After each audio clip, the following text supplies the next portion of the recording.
Hey, what's going on, guys? And welcome back to yet another episode of Weeb Seen It Podcast. This week is episode number 41. As always, I'm Cam. And I'm Jimmy. Let's get into the episode, guys.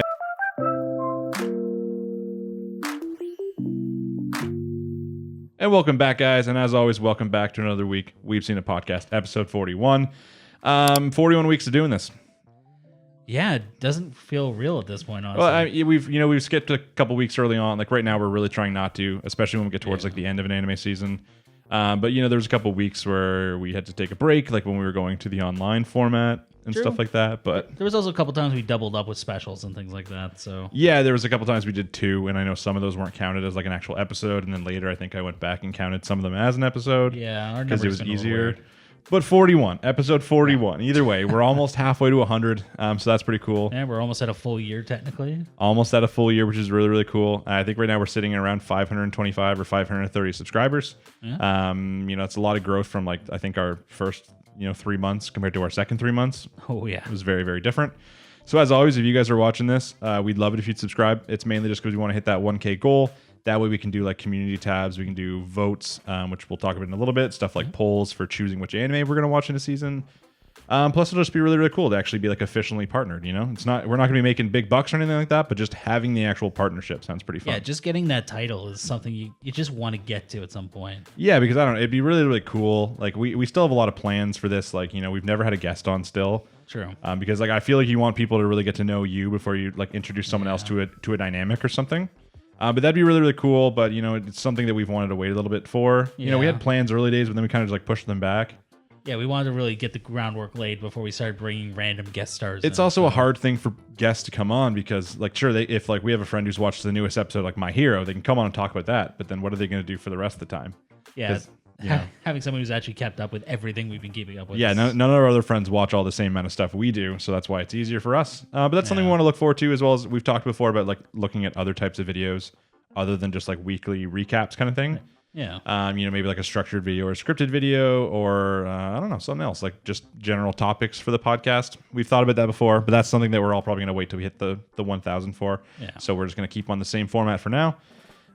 Before we get into anything else today, of course, we got to read out the question of the week from last week. Oh, yeah.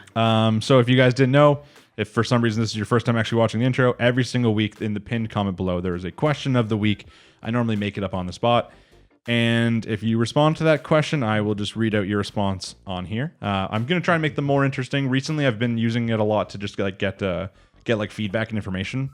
Like, hey, what times do you guys watch these videos at? Like, hey, what how long do you like it? I've just been using it as like a nice little focus group to see what people like. Yeah. But I'm going to start asking more just like fun questions to get a little more varied opinions. But my question of the week last week was, now that we are slowly coming to the end of spring 2021 anime season, what, if any, anime do you think will be the standard anime that aired, like the anime that will still be talked about years from now? Like maybe it doesn't have to be like to the Attack on Titan level because that's still like an ongoing thing, but like I'm trying to think of like a single season anime that people still talk about. I mean, a lot of them are just ones that kind of hit you when you're early on in anime, I think. Mm-hmm. Like, I know people still talk about things like Higurashi and Hellgirl a little bit because that was their introduction back in, like, high school. Yeah, I think your introduction anime is always going to be a standout, and that's why I think that these ones, unless these are people's introductory anime, like if they're like us, like long-time watchers, and they still think these are going to stand out, that's probably pretty big. The very first one is from Sajten, which is Vivy. I think that was one that we probably would have expected to see. Even if it's not a major tentpole for people, it's going to be a cult hit at the very least. Yeah, and as we will discuss about later today, of course, this past Saturday, so the episode we're talking about today was the finale, like the show finale, not just the season finale, as far as we know. So that's pretty big, but that was a pretty expected one. Next up, you have Raihan Irham, who says Odd Taxi fits the bill. It won't be talked about now, but it's rising in popularity and will be talked even after it ended, especially with how the plot unravels so far. If it sticks to the landing on the last episode, this will be the most standout and maybe the best anime of spring 2021. That's another one I could have guessed, not from me seeing it at all, just from like the type of anime it is. True. It's very much like, I think like if you watch it, you're like in, like it kind of gives me like, I don't know, I've mentioned before, I think like a Gretzko vibes, and some people who love that or like that, like love that. It doesn't do anything to actively pull you in, but once you're in, you're not getting out. Yeah. The next one is Robo Jojo, and he says Shadow House for sure. Quite literally one of a kind show. We watched episode 1 of Shadow House. I think. Did you watch episode 2? I'm not gonna lie, I keep going to, and it just doesn't happen. I think that either now that it's over, if it's ended, or like if the season's over, or like in the next week when it ends, I will watch it because, as we'll mention later, that we've looked at the summer anime lineup a little bit, and I think there's some extra room there to do some catch ups. So Shadow House was definitely interesting. I remember I actually watched the first episode with my wife, and even she was slightly intrigued. So probably something I'll go back to. Weebocrat says, seconding Shadow House, of course. You guys really missed out on that one. Okay, call us out like that. Yeah. Kumo Desu is also up there, although the CG may be pretty bad at times, and a lot of people don't like the human parts. It's a fantastic story, and Aoi Yuki put in great performances, Kumiko. Also, as an isekai, it excels in a lot of areas where other genres stumble, but that could be an essay in itself. And then they say, I'd also like to put Vivy up there, but honestly, I don't think many people watched it because that looked like an idol show. We almost got struck with that. I mean, yeah, that one did itself no favors with its initial advertisements. And then they said, unless it ends up being a sleeper hit somehow, I think it may quickly become obscure. So it's a possibility. Yeah. Like, it's like anything. Like, the last one I can think about is like Decadence, for instance. Decadence, I thought had some really cool concepts and like was pretty good, and I liked that it was a single season show. But like, how many people are talking about Decadence now? Other than me right now. I mean, I still think of it periodically when I'm just kind of going for that left turn early on. But I think that a lot of the reason we also think of it is because we talked about it on the podcast, and it was like an true. early one. So I don't know for your average person if they're still thinking about it. I hope that Vivy stands like the test of time. But I think that watching it weekly is also a very different experience than someone just like now going like, hey, I've heard the show's good, and watching the whole thing. So it's almost like a separate experience to watch the whole thing at one time. I mean, yeah, but at the same time, I feel like it would flow pretty well. I mean, probably. It doesn't have huge recaps or anything like that. It doesn't repeat the same events over and over. So yeah, I mean, I could see it, but at the same time, I can see what this person means when they say that like it might end up like it could end up being a sleeper hit, but it might just fade into obscurity. We'll have to wait and see. Only time can tell. Okay, this is so Spongy Games 3 says I second. It's actually you third. The Shadow House comment. Also, the entirety of Fruits Basket. I haven't watched Fruits Basket since like season 1, but I did like it a lot. It's probably a show I'll watch again at some point. Obviously, it wasn't main priority because we weren't going to talk about it on the podcast, most likely, but yeah, an enjoyable show. I still remember watching like the original one back in the day, and this one was way better. I've watched the first few episodes of the new one. I never watched the original.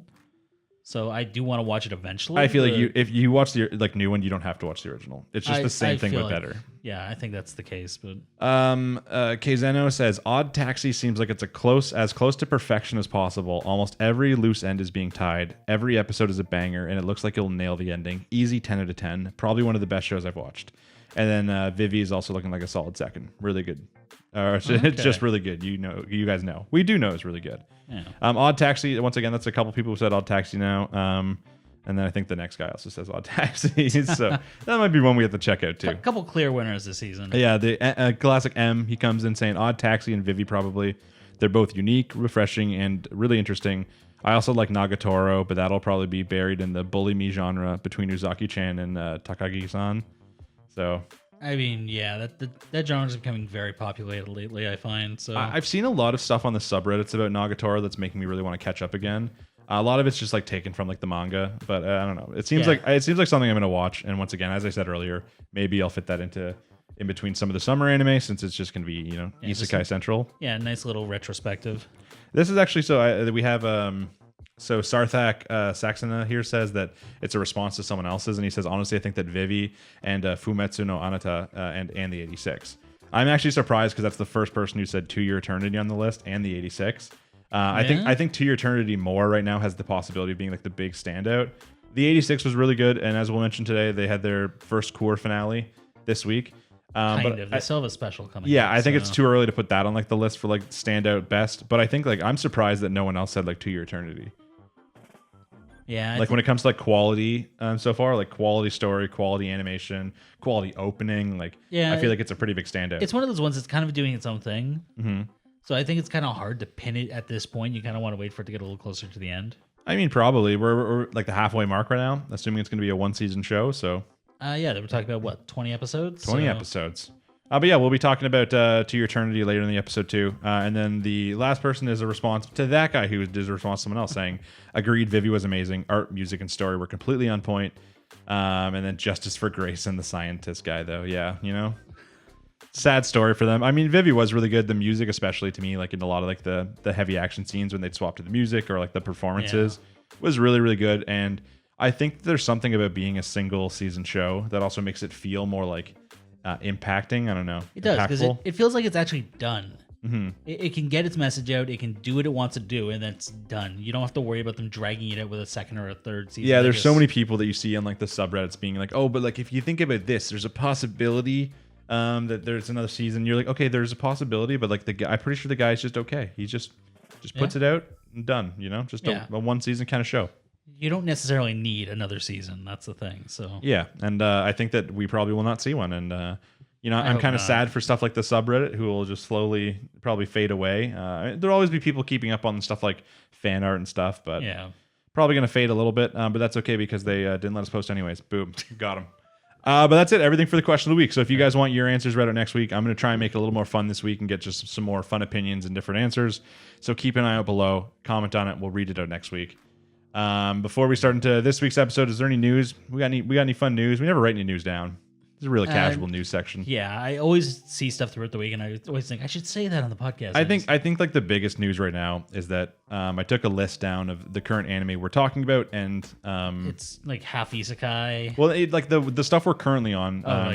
Like 2 or 3 things ended this week, and then everything else basically ends next week, except for To Your Eternity. As far as I know, they say 20 episodes, and I haven't seen anything about a split Cour, and Tokyo Revengers is 24, and I still also haven't seen anything about a split Cour. So if you know something that we don't, and they are going to take some sort of break for either of those, let us know down below. But if not, right now it seems like it's going to be those 2 shows carry on to the next season. Yeah. Was there something else? My Hero's taking a 3-month break. Yeah, they're skipping this Cour effectively. So there won't be any Kumo Desu. There won't be Vivy. The 86 is taking a break until I don't know what season, winter or something maybe. Is it just Tokyo Revengers and To Your Eternity? Yeah, because Higehiro ends next week, and then you touched on all the other ones. So yeah, so summer anime. If those 2 are continuing to be those 2, and then obviously we're gonna make a list. We might try to keep the list a little bit smaller this time than some of like the previous ones. Like this one, I think we're talking about 7. We've had I think 7 or 8 before. Yeah, we might try and keep it a little bit smaller because some of the selection in summer is a little bit less varied. If you will. And then B, it just means we can talk more deeply about the anime that we are watching. Or we can also start introducing stuff like fun, extra little topics. And we don't have to worry about, having like a 3-hour-long podcast, which is nice. As always, like we wanted to do the one where we read out all the synopsises on the one website, but we're unsure if we're going to have the time before the new season starts. Yeah, this one kind of just snuck up on us, eh? Well, a lot of it too, like if you go on, like, because we use like, I think animechart.me, and if you go on there and look up, it's sorted by popularity.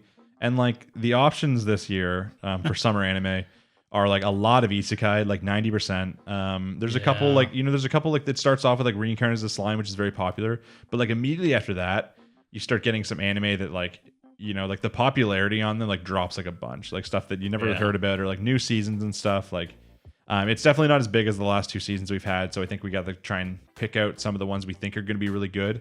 And then obviously we could use help with that. So if you want to vote for any anime, like if you want to let us know what anime we should watch from the next season, comment it down below. I am either going to try and link in the description, probably like a poll on our like subreddit kind of thing, or on like the r/anime one with a poll of like the options and see what people vote for on there. So you can either vote for there or vote on the actual comments.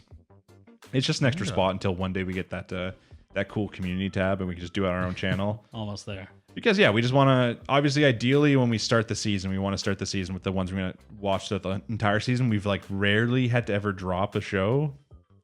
Like I think the closest one was we dropped King's Raid, but because we were starting a new anime season with tons of stuff we had to talk about. That's or else even then we probably would have suffered through the rest of King's Raid too. Probably, yeah. So we try not to drop them. So we want to try to get as good at ones we can think of as possible when they're starting. That's why we need feedback from people who know it from like the source material, the light novels, the manga, anything like that. So if you have any information on the anime coming out, let us know down below.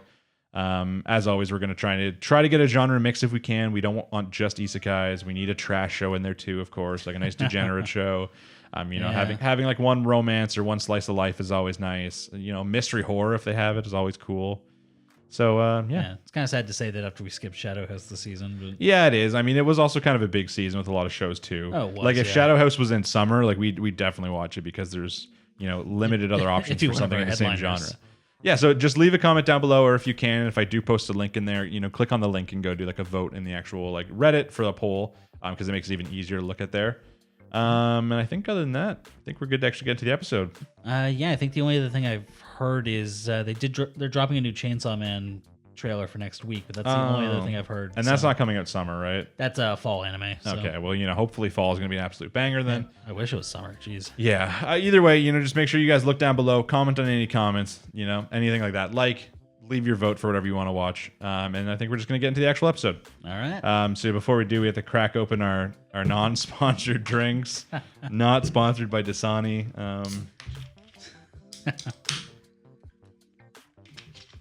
My mouth is actually very dry. I apologize for any absurd mouth noises from my extremely dry mouth. Is it crisp?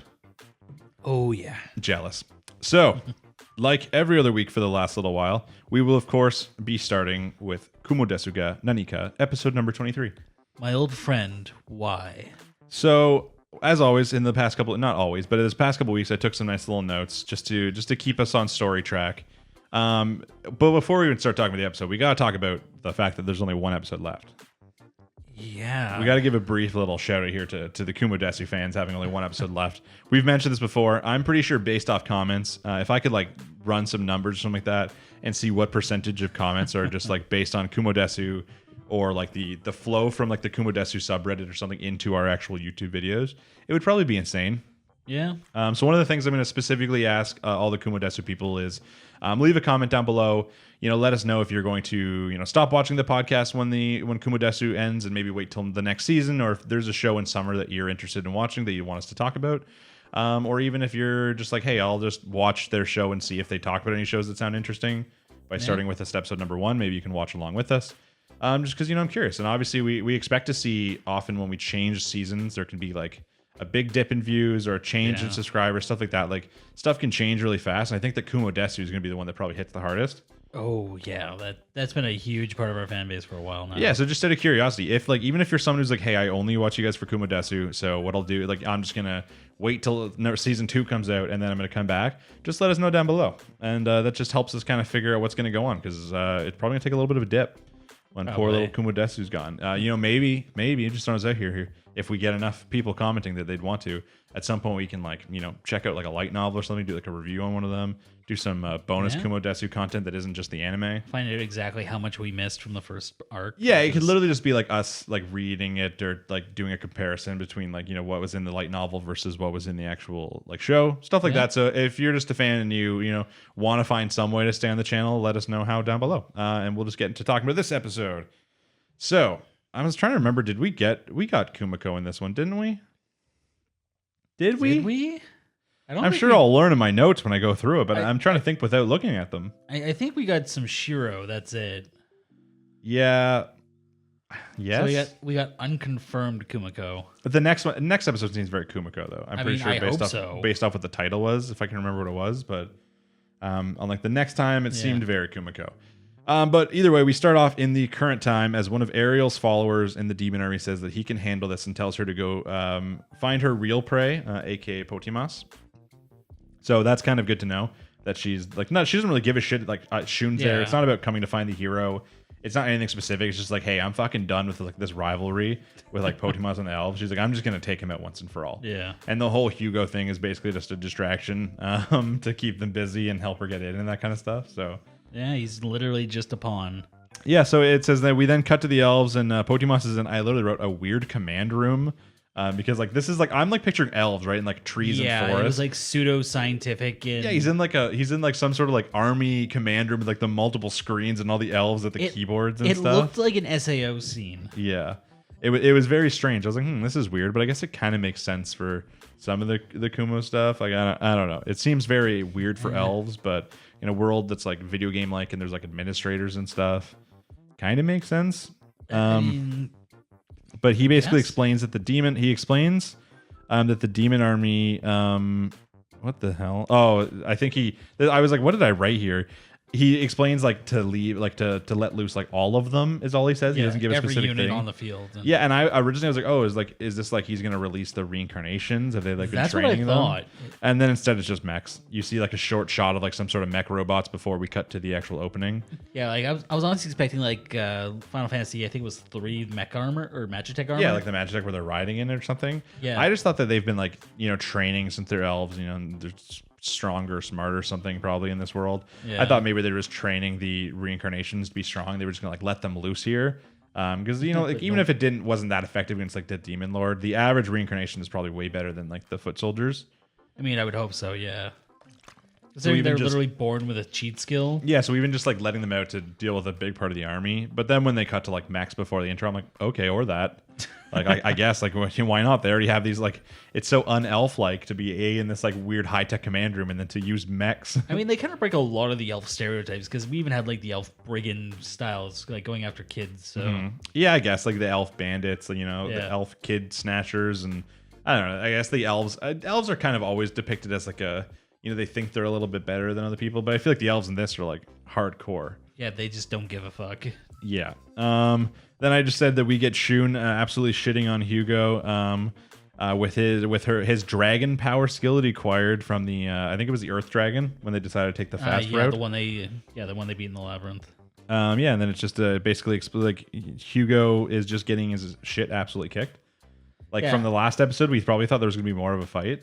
Yeah, we thought it was going to be even in some capacity, but it's just like, oh, he has dragon power, so all of his skills are useless. Yeah, like Hugo's magic is like nothing. Like Shun's better at like sword fighting than him. He's just literally just completely just destroying him in a fight, and that's basically where Sophia comes out and explains that like Hugo's just like a shitty puppet.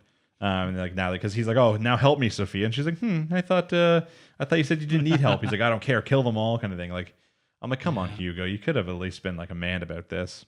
Yeah, I mean, they never really did explain like why he has no memory of them either. No, I think that maybe some people in the comments last week might have said they have some theories on it, but I don't know if there's actually a legit reason or not. I'm sure it's some sort of side effect with some of his skills he has. It could be skills, it could be manipulation from the demon army. Yeah. Either way, basically, he asked Sophia to help, and Sophia's like, no, fuck you. She's like, you're done now. Like, your part's over. Hugo is basically there just to get the whole Imperial army to use as like as a decoy so they can bring in like the Demon Lord army behind. And then from there, a lot of the episode is you have a big spot where like it's just like Shun trying to fight Sophia and then realizing that he's too weak and he's like, I have help from my friends. And then him and all of his friends fighting Sophia and then them still realizing they're too weak. Yeah. And no matter what, like even at the one point where what's her name? The red-haired girl's like on the ground. And I'm trying to remember her name. Oh my Kanata? god. Kanata, yeah. When she's on the ground doing like the trickery, like pretending she's like knocked out but using like her magic. Even that then Shun like goes and she just like deflects it with her bare hands or with her arms.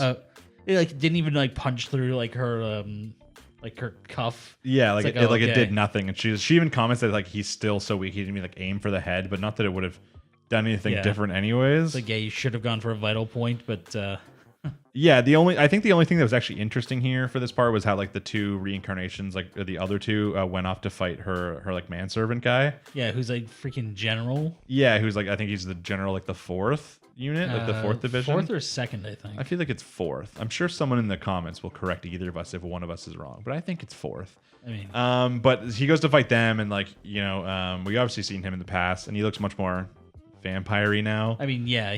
He literally rolled up. I'm kind of curious. Like, is he a thrall or did he do this willingly? Or I feel like he probably did it willingly, since like that's like he was like meant to serve her. True. So even as she ages, he's probably like if she becomes like a demon lord person, he's like, well, I guess I have to too. But either way, we see the two reincarnations that were adventurers go off and fight him. We see like a little bit of their fart, but not much. But then eventually they just like come back, and then like him like defeated. I'm like, oh shit, are these like that strong? And then he's like. Or they're like, yeah, if it was like the real you, it would have been way tougher instead of like a projection. I'm like, okay, there we go. Oh man, I actually just saw for a second like they were like really that good. Yeah, there was that second of like, wow, they're actually like significantly better than Shun. Like I'm sure they are strong because they were part of like the Demon Lord War thing last time when they were brought in, and that's even how like they like recognize some of them. But like I was kind of hoping that they could actually just like take out the commander like 2v1 kind of thing. But at least they managed to fight with her projection and join Shun again. And it's kind of looking like, hey, maybe their fight will stand a better chance now because they have not only all the friends, but now the extra two. Yep. And that's where the dude with like the green ponytail pops in.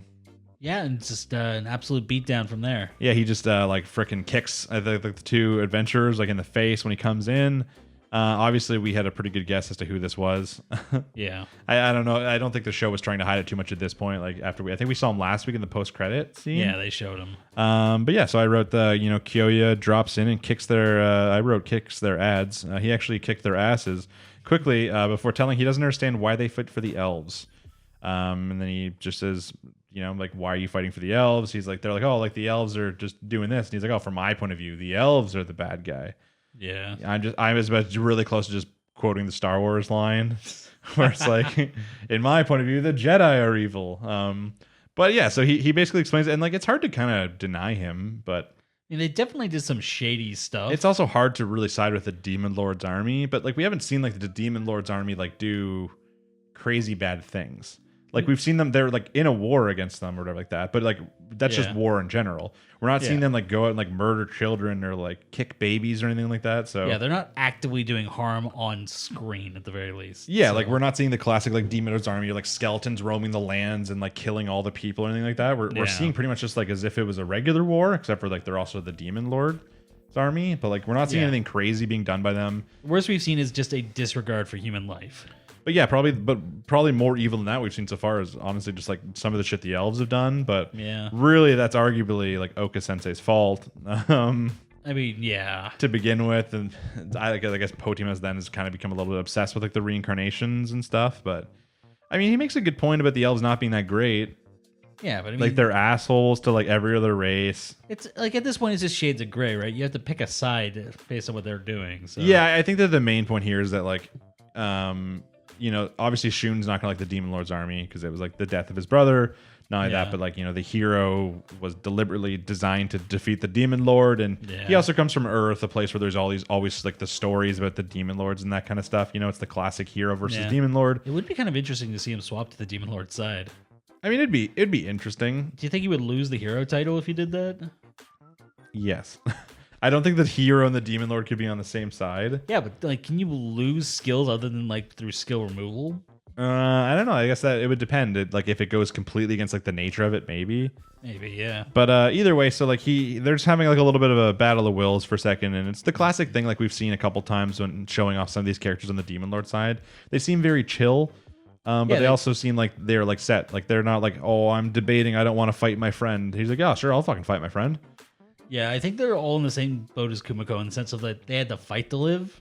It's also very possible that kind of like her, they also have some skills that maybe get rid of things like guilt or some desensitization. Yeah, some strong feelings or anything like that, which is very possible. I'm trying to think what I have next. Oh yeah, so after he shows up and kicks their ass, we have some of the elves fly in and they try and tell Shun to go back to the village because Ariel's there, and obviously they're like, oh, we need you to go encounter Ariel to save us, kind of thing. And that's where they all just get killed. Like they're all like, here, we'll teleport you, and then they get like a freaking sword through the body, or like they're just getting absolutely wrecked. But then it's okay because who should show up but all the mechs? Yeah, they just roll up. Sophia tries to blood magic them, and it does not work. Mechs are immune to blood magic. That's yeah. So I think what I wrote here is that all the elves get killed, but then the mechs show up, and then it looks really bad for Kyoya and Sophia.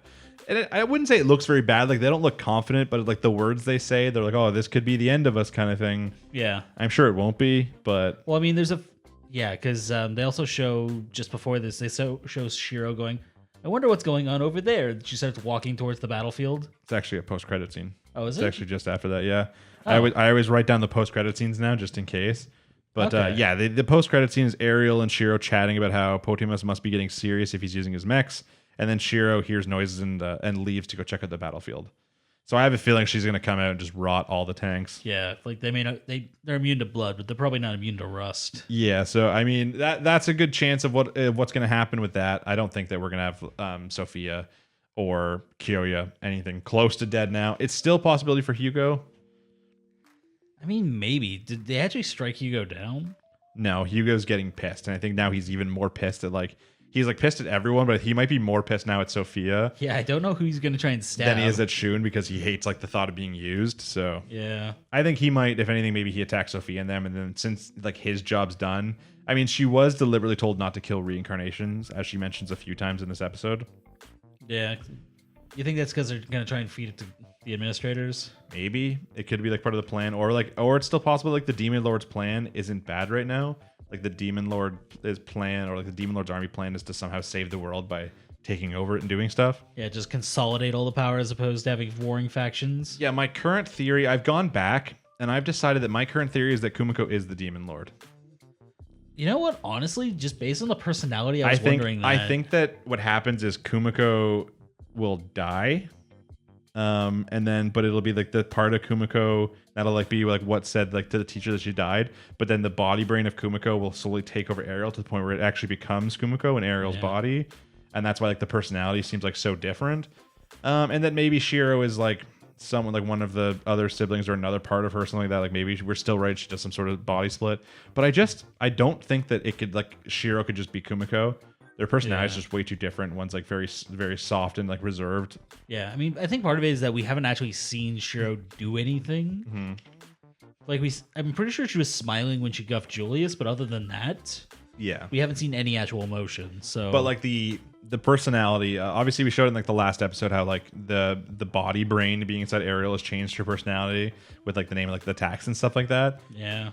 But at the same time, like we've seen her a couple times before, and she seemed very, very different. And now in modern times, she seems like more Kumiko than ever. Yeah, it sounded like Kumiko talking. And there's still the question of like Oka Sensei thinks Wakaba at least, who we believe to be Kumiko, is dead.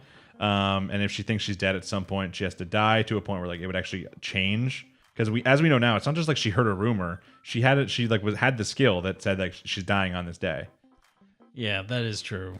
Like it could still just be a skill that just like masked her presence and logged her as dead. So. You'd think, but that seems like a very complicated skill. It'd be one thing just like mask the presence, but then you think it wouldn't say dead. It would just be like unknown or something.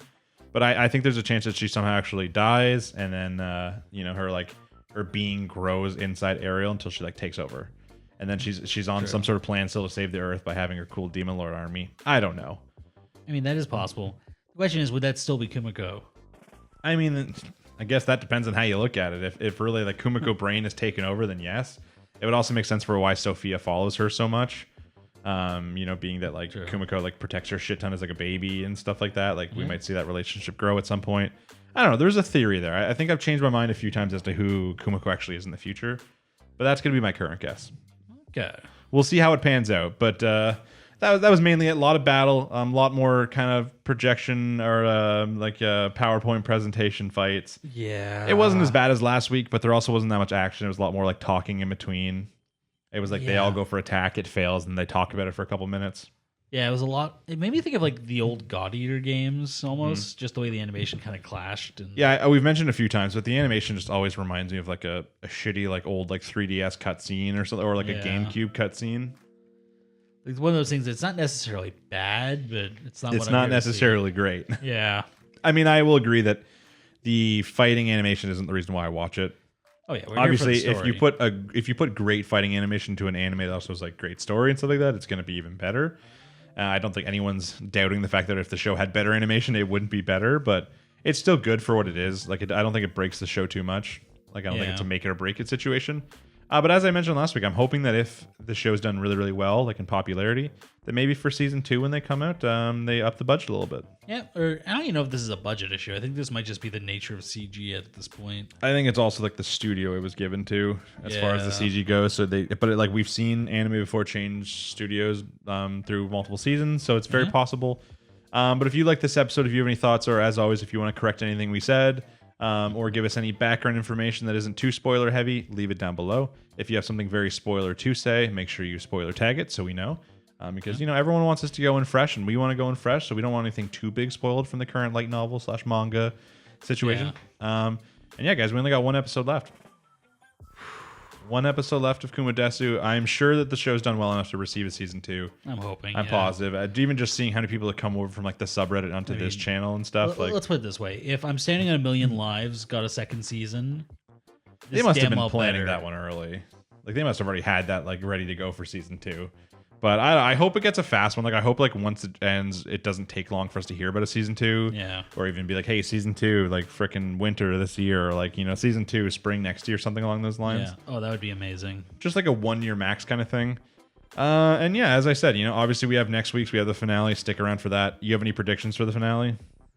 I just want to see Kumiko again. I think we're going to start off with the ending of whatever's going to happen with Shun, and I think the rest of the episode is going to be Kumiko meeting with Ariel and the rest of that encounter. Yeah. And give us some hints as to what's going to happen, but some hints as to how we're going to get to where we are in 15 years. Yeah, I feel like they might try and cash in some chips and like show us who she ends up as in 15 years. I just don't know if they're going to give us a hard answer or they're just going to give us a really like if they're going to try to like, hey, make sure you guys want to watch season 2 when it comes out. So look at this and like give us something. Yeah. Or if it's just going to be like another hint, possibly leading to a red herring. I don't know. I mean, yeah, I'd very much like them to end on Kumiko, but at the same time, it feels like they're really banking on the human story. I think though I think they're trying to get the human story out of the way here to then finish off the show with Kumiko. Especially because I can't remember what the next week's title is, but I'm almost positive it's focused on Kumiko. So yeah, I'm pretty sure it is. But yeah, we'll be talking about this next week. Obviously, if you guys like the show, leave a comment down below, like, subscribe, all that fun stuff. Keep an eye out, and then as I mentioned early on in this part, just let us know what you're going to do with the podcast when Kumo Desu's done. Let us know if you're going to stick around to watch other anime, if you're going to stop until next season, if you're just going to throw it in the garbage. Just let us know down below so that way we can keep track of it and just know who's going to be watching. And we will see you guys for the finale next week. Next up on the list is My Hero Academia, episode number 101. I can't believe I'm saying this. Have a Merry Christmas. Yeah, shitty time for a Christmas episode. I understand what happened. I just feel like the episodes just didn't line up the way they wanted them to. I can see that way for like this whole part of the season in like a sense. Like it feels so weird. From what I know, we have 1 week left, so we have next week's episode of My Hero, and then I think they take like a 3-month hiatus, so it sounds basically like a season. Yeah. So that it sounds like they'll be coming back for like fall, basically. And that's going to be, we're going to get into like a lot of cool stuff. Like obviously in this episode, we learned that they're rebooting like the hero work program. Right. So next, arc, we're going to have them being at a hero agency, doing actual hero work. There's probably going to be some big plots, some cool arcs from what I've heard. But like this first arc, obviously we knew going in there was a lot slower with just the class 1A, 1B battle kind of thing. But now like the last like 2 episodes have felt so much like, hey, we're done this arc, but like we're not quite ready to go on that other one. We got to wait till the next part of the season because we had like the semi-filler one after the fight, and this one's like half Christmas episode and then half just being like getting us ready for the next arc again. It's like half the Christmas, just like have fun. Hey, the Christmas is cool. Look at us all hand out gifts and see what we got kind of thing. Like some of the gifts were pretty funny. I love Ari with the sword. Yeah, and then because they're doing like a gift exchange, right? Like they're just putting them all, they're like pulling and seeing what they get or something. It's just like a random pass the present. Yeah, and she just gets like, you see earlier with like the gigantic sword, and they're all like looking at it, and then she's the one who pulls it, and it was very funny, and it was cute. And then the other part of it was just explaining, like we see all the teachers meet, discussing how they're bringing back the work from home program, and they're like, hey, why are we? They're not work from home. I mean, I know what you were gonna say though. Yeah, the hero work, whatever the hell it's called.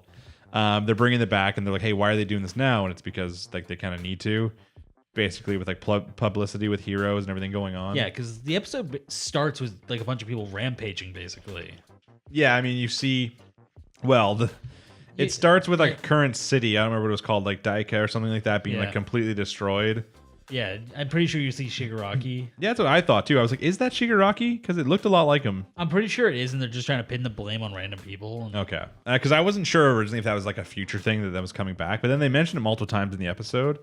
Yeah, they're talking about how it's like tied to the League of Villains, and how they need to be ready for them, and yeah, so it's like it's half a publicity thing, like getting more. They want to get more heroes out. They need more heroes than ever, so they're trying to get these students like learning and ready faster. So they've restarted the work program thing, and then like we get a lot of clues real fast that like Deku's like, oh, like what's his name, the frickin' Gran Torino can't do it again, and obviously Night Eye is not around anymore, and the current guy who works there, what was he? Centipeder. Yeah, I know. Really interesting hero. I'm curious. Is he like a bunch of centipedes? Is it just like a centipede neck? I don't know. It's all disgusting. If it's a centipede neck, like, does he just like scare villains? Maybe he just like touches them a lot, like he crawls on them. Just one of those things like, stop doing that or I'll crawl on you. But either way, he's like, sorry, Deku, I have no room for you. So Deku right now is left like not knowing where he's going to go. At the same time, we also have Bakugo, and they're like, hey, Bakugo, you going to go back to Best Jeanist's thing? And then obviously Best Jeanist is still like missing.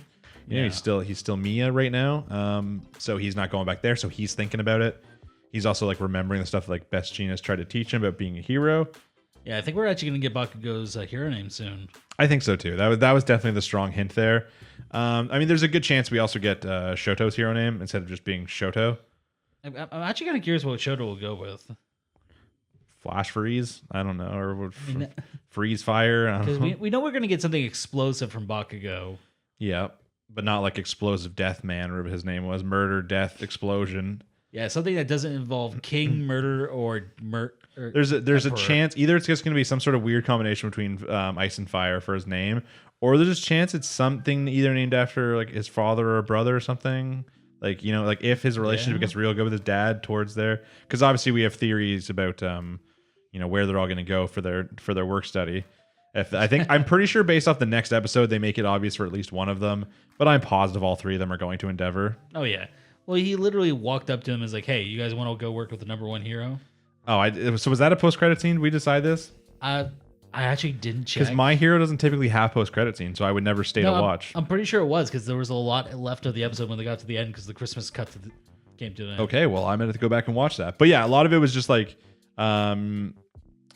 obviously, we know that Shoto has specifically said, like Todoroki said, he wants to learn more from his dad now. Yeah. He needs to like master his skill.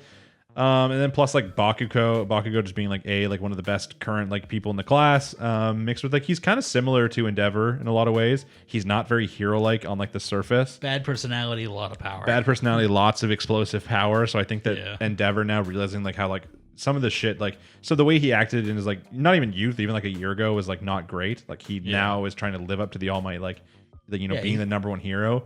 He might think that he has something to teach Bakugo. And then also just like Deku being a mini All Might, there's also probably something intriguing about that, about him taking on All Might student as his student, you know? Yeah, true. So that would make sense. Plus then we get like the three main characters all in one spot. It makes it easy for whenever they want to introduce like villains and stuff like that in like an arc. Yeah. So that seems like what they're going to do, if I had to guess. Especially if you said if there's an ending scene where he walks up and asks them. I mean, yeah, they pretty much resolutely say like, "Hey, do you guys want to do this?" I don't see either of them saying no. No, I think they're all gonna be like, "Yeah, working for the #1 hero, sure." And normally you'd expect Todoroki to be the one who'd say no, but I think after his like last little arc in the battle, he wants to learn more. Yeah, because he's even trying to use Endeavor's main move, right? Mm-hmm. So.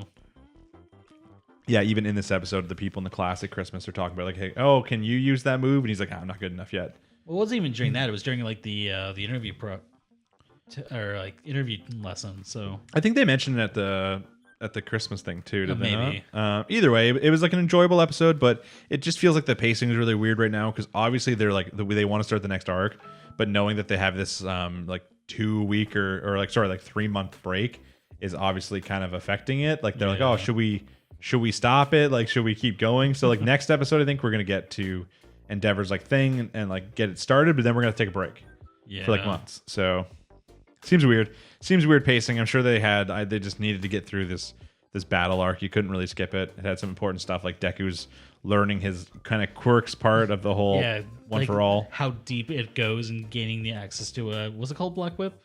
I think so. Yeah, I mean, he used Black Whip in this episode again. He did a little wisp and everyone was like, really? Yeah, everybody kind of mocks him a little bit for it.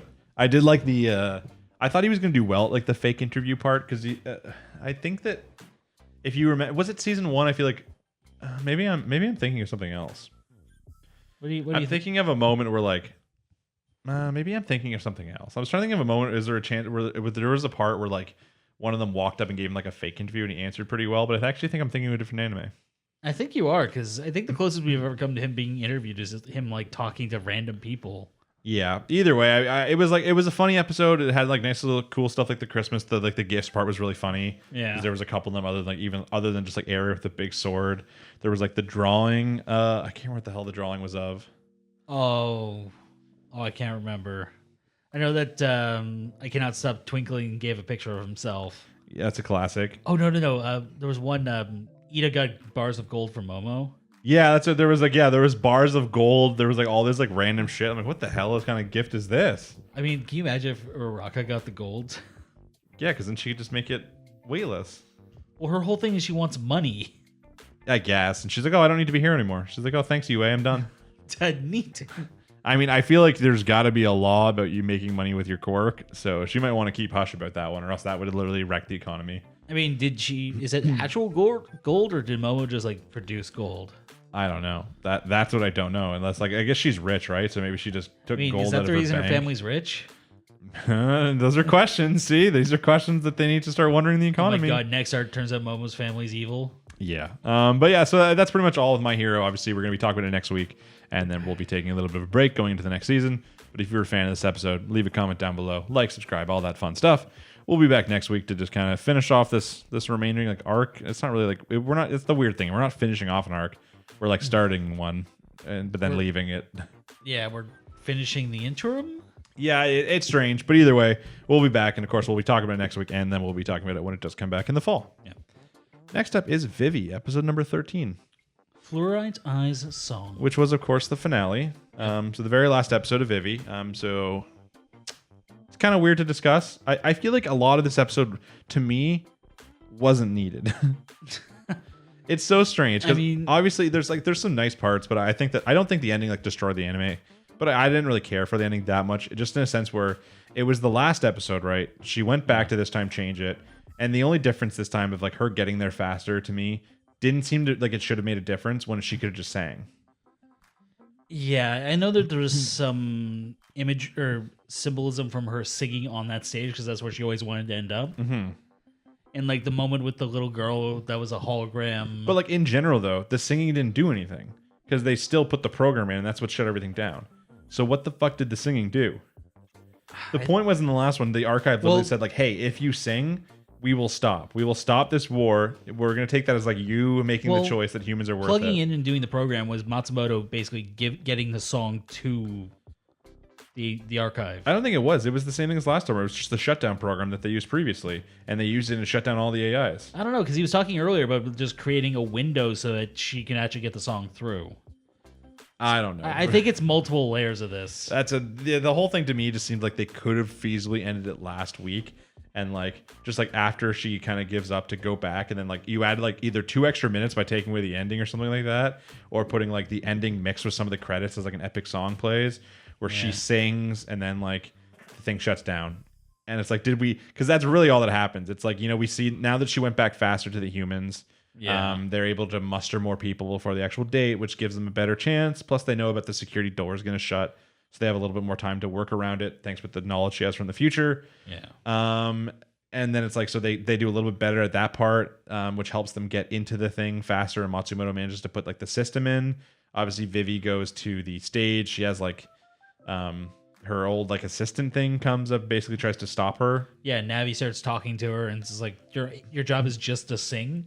So just sing for the new humanity. Yeah, and like I don't know, that part felt kind of weird to me too, because we haven't actually had Navi do anything, so it didn't feel like it meant that much. Like I like the whole like Navi turned into like took on like the projection of like the little girl from the beginning who gave her like the name Vivy to begin with, but it's like Navi has had no importance. Yeah, I mean, like it would have been one thing if you actually made the twist that like Navi was actually working through like the archive to like fuck over all humans, and then like I mean, I think it just shows that even Navi changed and became kind of sentient in its own right. Because, like, Vivy was supposed to be the first autonomous one. Vivy was supposed to be the first one that could act on their own. Mm-hmm. Yet Navi was having independent thoughts. But was Navi, though, or was the archive just like, hey, Navi, go stop this? I don't know. That sounded like very emotionally charged coming from Navi. That's what I'm just saying. Like Navi, it's supposed to be like this cool part. Like, but I'm like, but Navi's done nothing for us. Like we've seen little bits early on in the show, but really nothing for the longest time. Yeah, I mean, to then come back to it, like Navi trying to be the one that stops her. I was like, oh, maybe the archive's going to turn into her like last time and try to be like, hey, you can't fix this. Like the world's doomed, and she's going to be like, well, check out this song.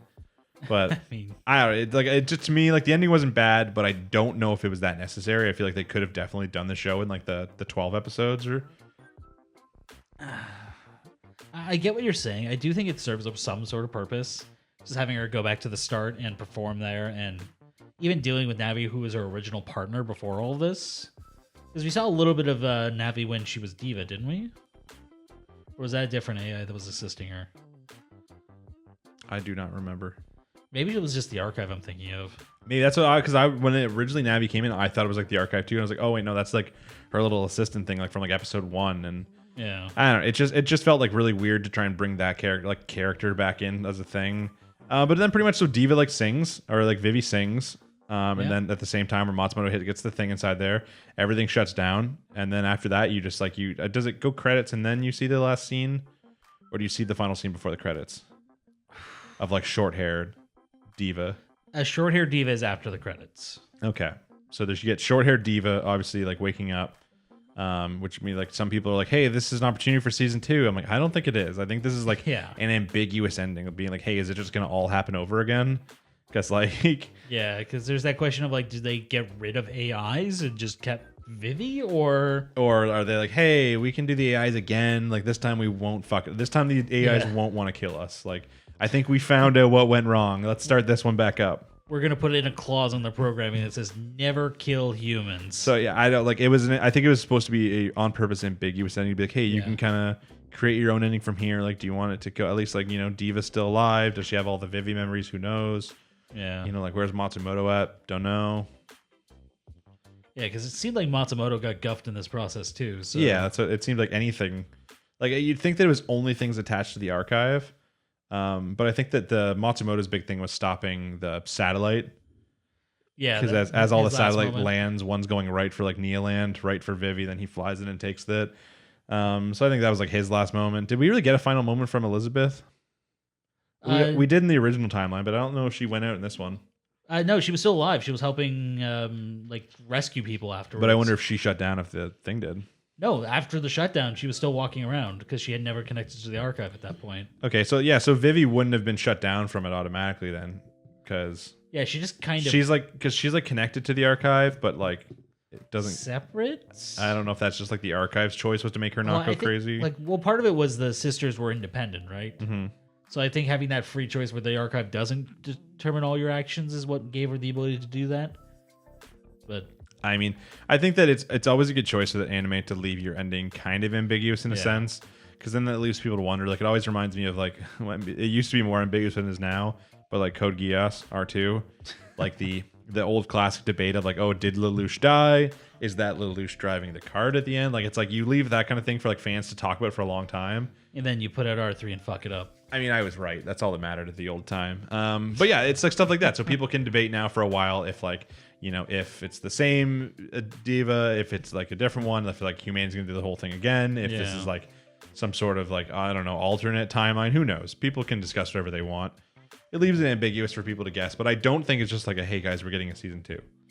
Yeah, I love this series. I don't want another season of it. Yeah, I don't think you need another season. Like, I don't think there's much else. We don't need to be like, oh, it's happening again, though. So now we're going to get Diva, because she did really well last time, to go back this time to a whole new timeline and stop it. Like, it would run thin, right? Like, the novelty would kind of be worn off. Like, they were even pushing it towards the end of this, like going back and doing it a second time. Yeah, we semi-predicted that was going to happen. We're like, oh, that's for sure going to be the outcome. Oh, God, but then I thought when she went back this time, it'd be more of a struggle, right? Like, last time she just couldn't sing. Like, no matter what. This time she comes back and she's like, yeah, I'll sing. She steeled herself and said, okay, I think I've got this figured out. Yeah, like there were some nice moments in it. Like I'm not like shitting on it, like, oh, this was a shitty last episode. Just to me, I felt like they probably could have fit this all in like 12 episodes. Not that there's a need to. If they have 13, they might as well use it. But like the ending didn't seem as big to me. Like the penultimate episode to me, like the last week's episode, was like a bigger episode than this one. It was. This was more tying up the loose ends. Yeah, I mean, it was nice because I like the nice musical moment. As like a freaking satellite's gonna hit her, and there's some cool little spots like that. Like everything in this show, the music has been on point. The animation's been on point. Plus, you get short-haired diva. I'm sure some people really like short-haired diva. I mean, yeah. So I'm sure there's gonna be some fan art in there of the subreddit. So probably it was a good show. I'd always be curious now that this show's over to hear your guys' thoughts on it. Obviously, when we did the last week's question of the week as to like which anime will have like a lasting impact on people, Vivy was either like the people's number one pick or like close second for a lot of people. Yeah. But a lot of times, like we don't get many comments on it, like weekly, like compared to a lot of other things. It might just be because there's not tons of theories to make on it, or there's no like source material anything to dive into. But yeah, there's no guessing. There's nothing to correct us on. It's very much a story that just kind of unfolds in front of you. Well, there's always stuff to correct us on. I mean, yeah, but there's nothing like I read the book. This is what you got wrong. Type corrections. Yeah. I mean, so it was like a good thing. I think that the show will be really nice. I think that I will watch it again at some point. Like one day, I'll probably wait like a year or something, and then just watch it in like 1 or 2 days, just start to finish, and kind of see how it was like as like a retrospective look back. I could see doing that. Get a nice sound system and just sink in and just watch Yeah, it. I will probably honestly do the same thing with like Decadence at 1.2 because it's really easy just to do single season with like 11 to 13 episode show like that. I've honestly come really close to doing that with Decadence a couple times in the last few weeks. And just seeing what your feelings are on it if you watch it all at once this time. Because it's got that weird quirkiness to it that I'm not sure if it would hold up over time. Mm-hmm. There are other shows where I've gone back after I didn't like the ending and I loved it afterwards. So might be one of those. Only time will tell, though. Obviously, it's really hard to predict what's going to be like an everlasting anime series. But I think that more, like especially the good authors and stuff like that, should make more like single season shows. Yeah, I think the problem is that a lot of it's based around marketing right now and merchandising. If you only have one season, it's really hard to push that. So, well, yeah, a lot of it's like serialization and stuff like Shonen Jump magazines and stuff like that. It's like the big thing to have like those long shows where you have like merch for years and people are waiting for all the shows. And I think that having like a single season is much harder to sell. Yeah. But I mean, I think they like typically I feel like they perform pretty well as long as like, if it's a decently well known like author. Oh, like this one was obviously like the writer for like ReZero, which is pretty big anime. True. If you haven't heard of it.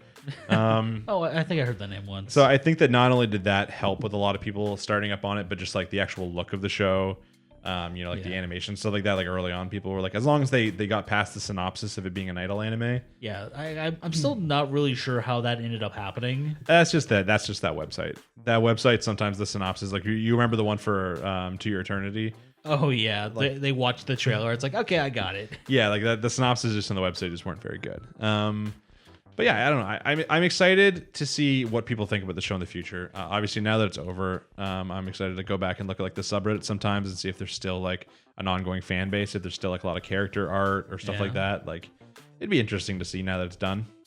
Because as I mentioned before, I like with Decadence, it was a good show. It was a nice one season show, enjoyable watch. But like, I haven't heard anybody mention it really since. Yeah. I mean, Decadence is a little different in the sense of once you stop watching it, because it was so weird to explain, you just kind of stopped talking about it. Yeah, there wasn't much to talk about either. There wasn't like many things that weren't covered or like they were missed. Yeah, they tied up all the ends really well, and what was there, we had no idea what was going to happen next because we didn't know the base rules of most of this world. So yeah, so you couldn't really dive into many things because it just like most of it didn't make any sense.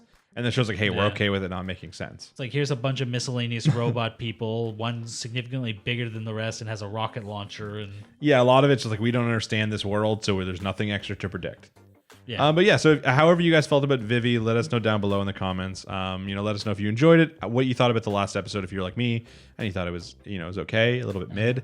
Or if you thought it was like a really good ending. I'm not gonna lie, the last musical number hit me hard. So it was a good musical number. Obviously, it's a show about an idol. It's an idol anime. The music has to be on point, but I am going to get that soundtrack and I'm going to have it in my playlists.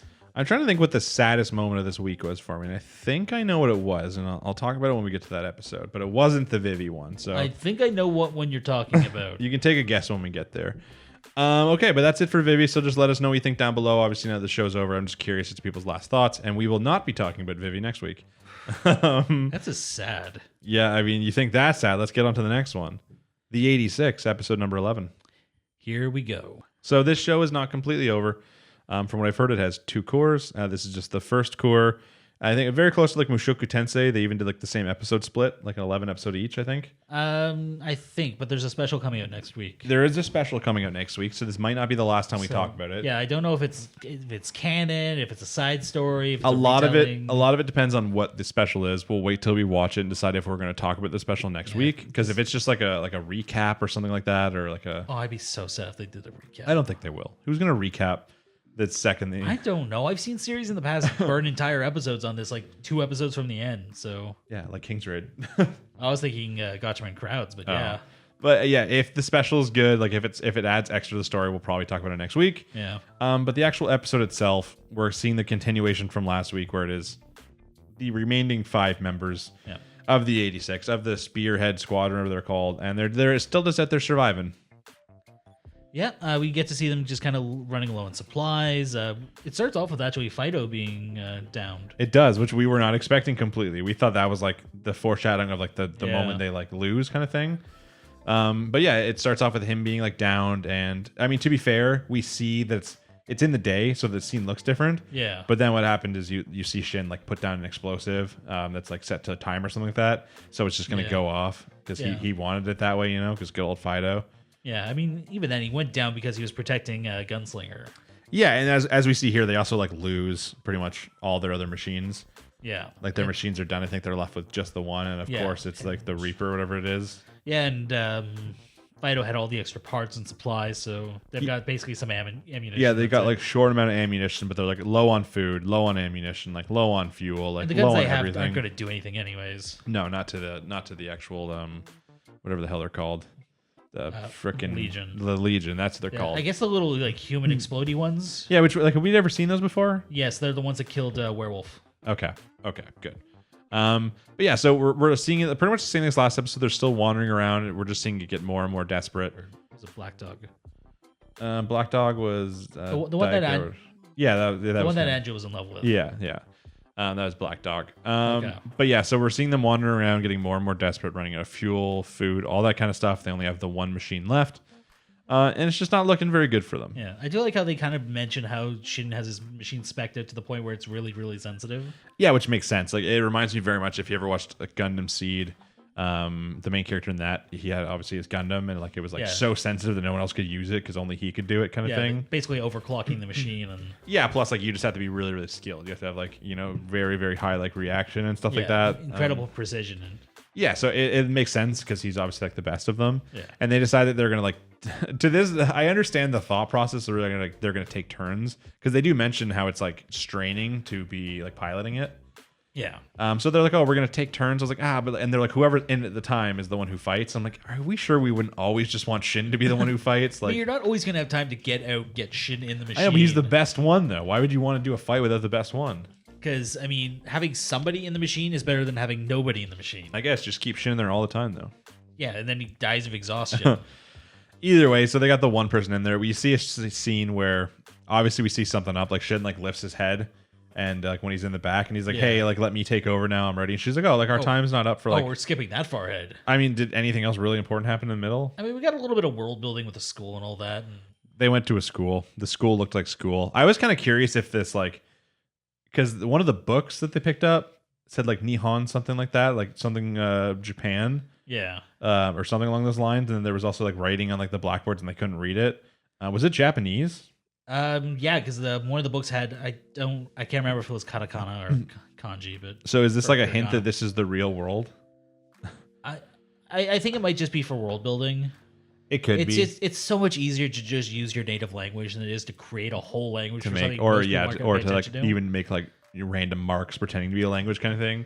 But what if it's actually hinting that this is the real world? I mean, it's possible. I mean, I'm betting it's just that they didn't feel like turning it the 90 degrees that most creators do to make it look like a different symbol.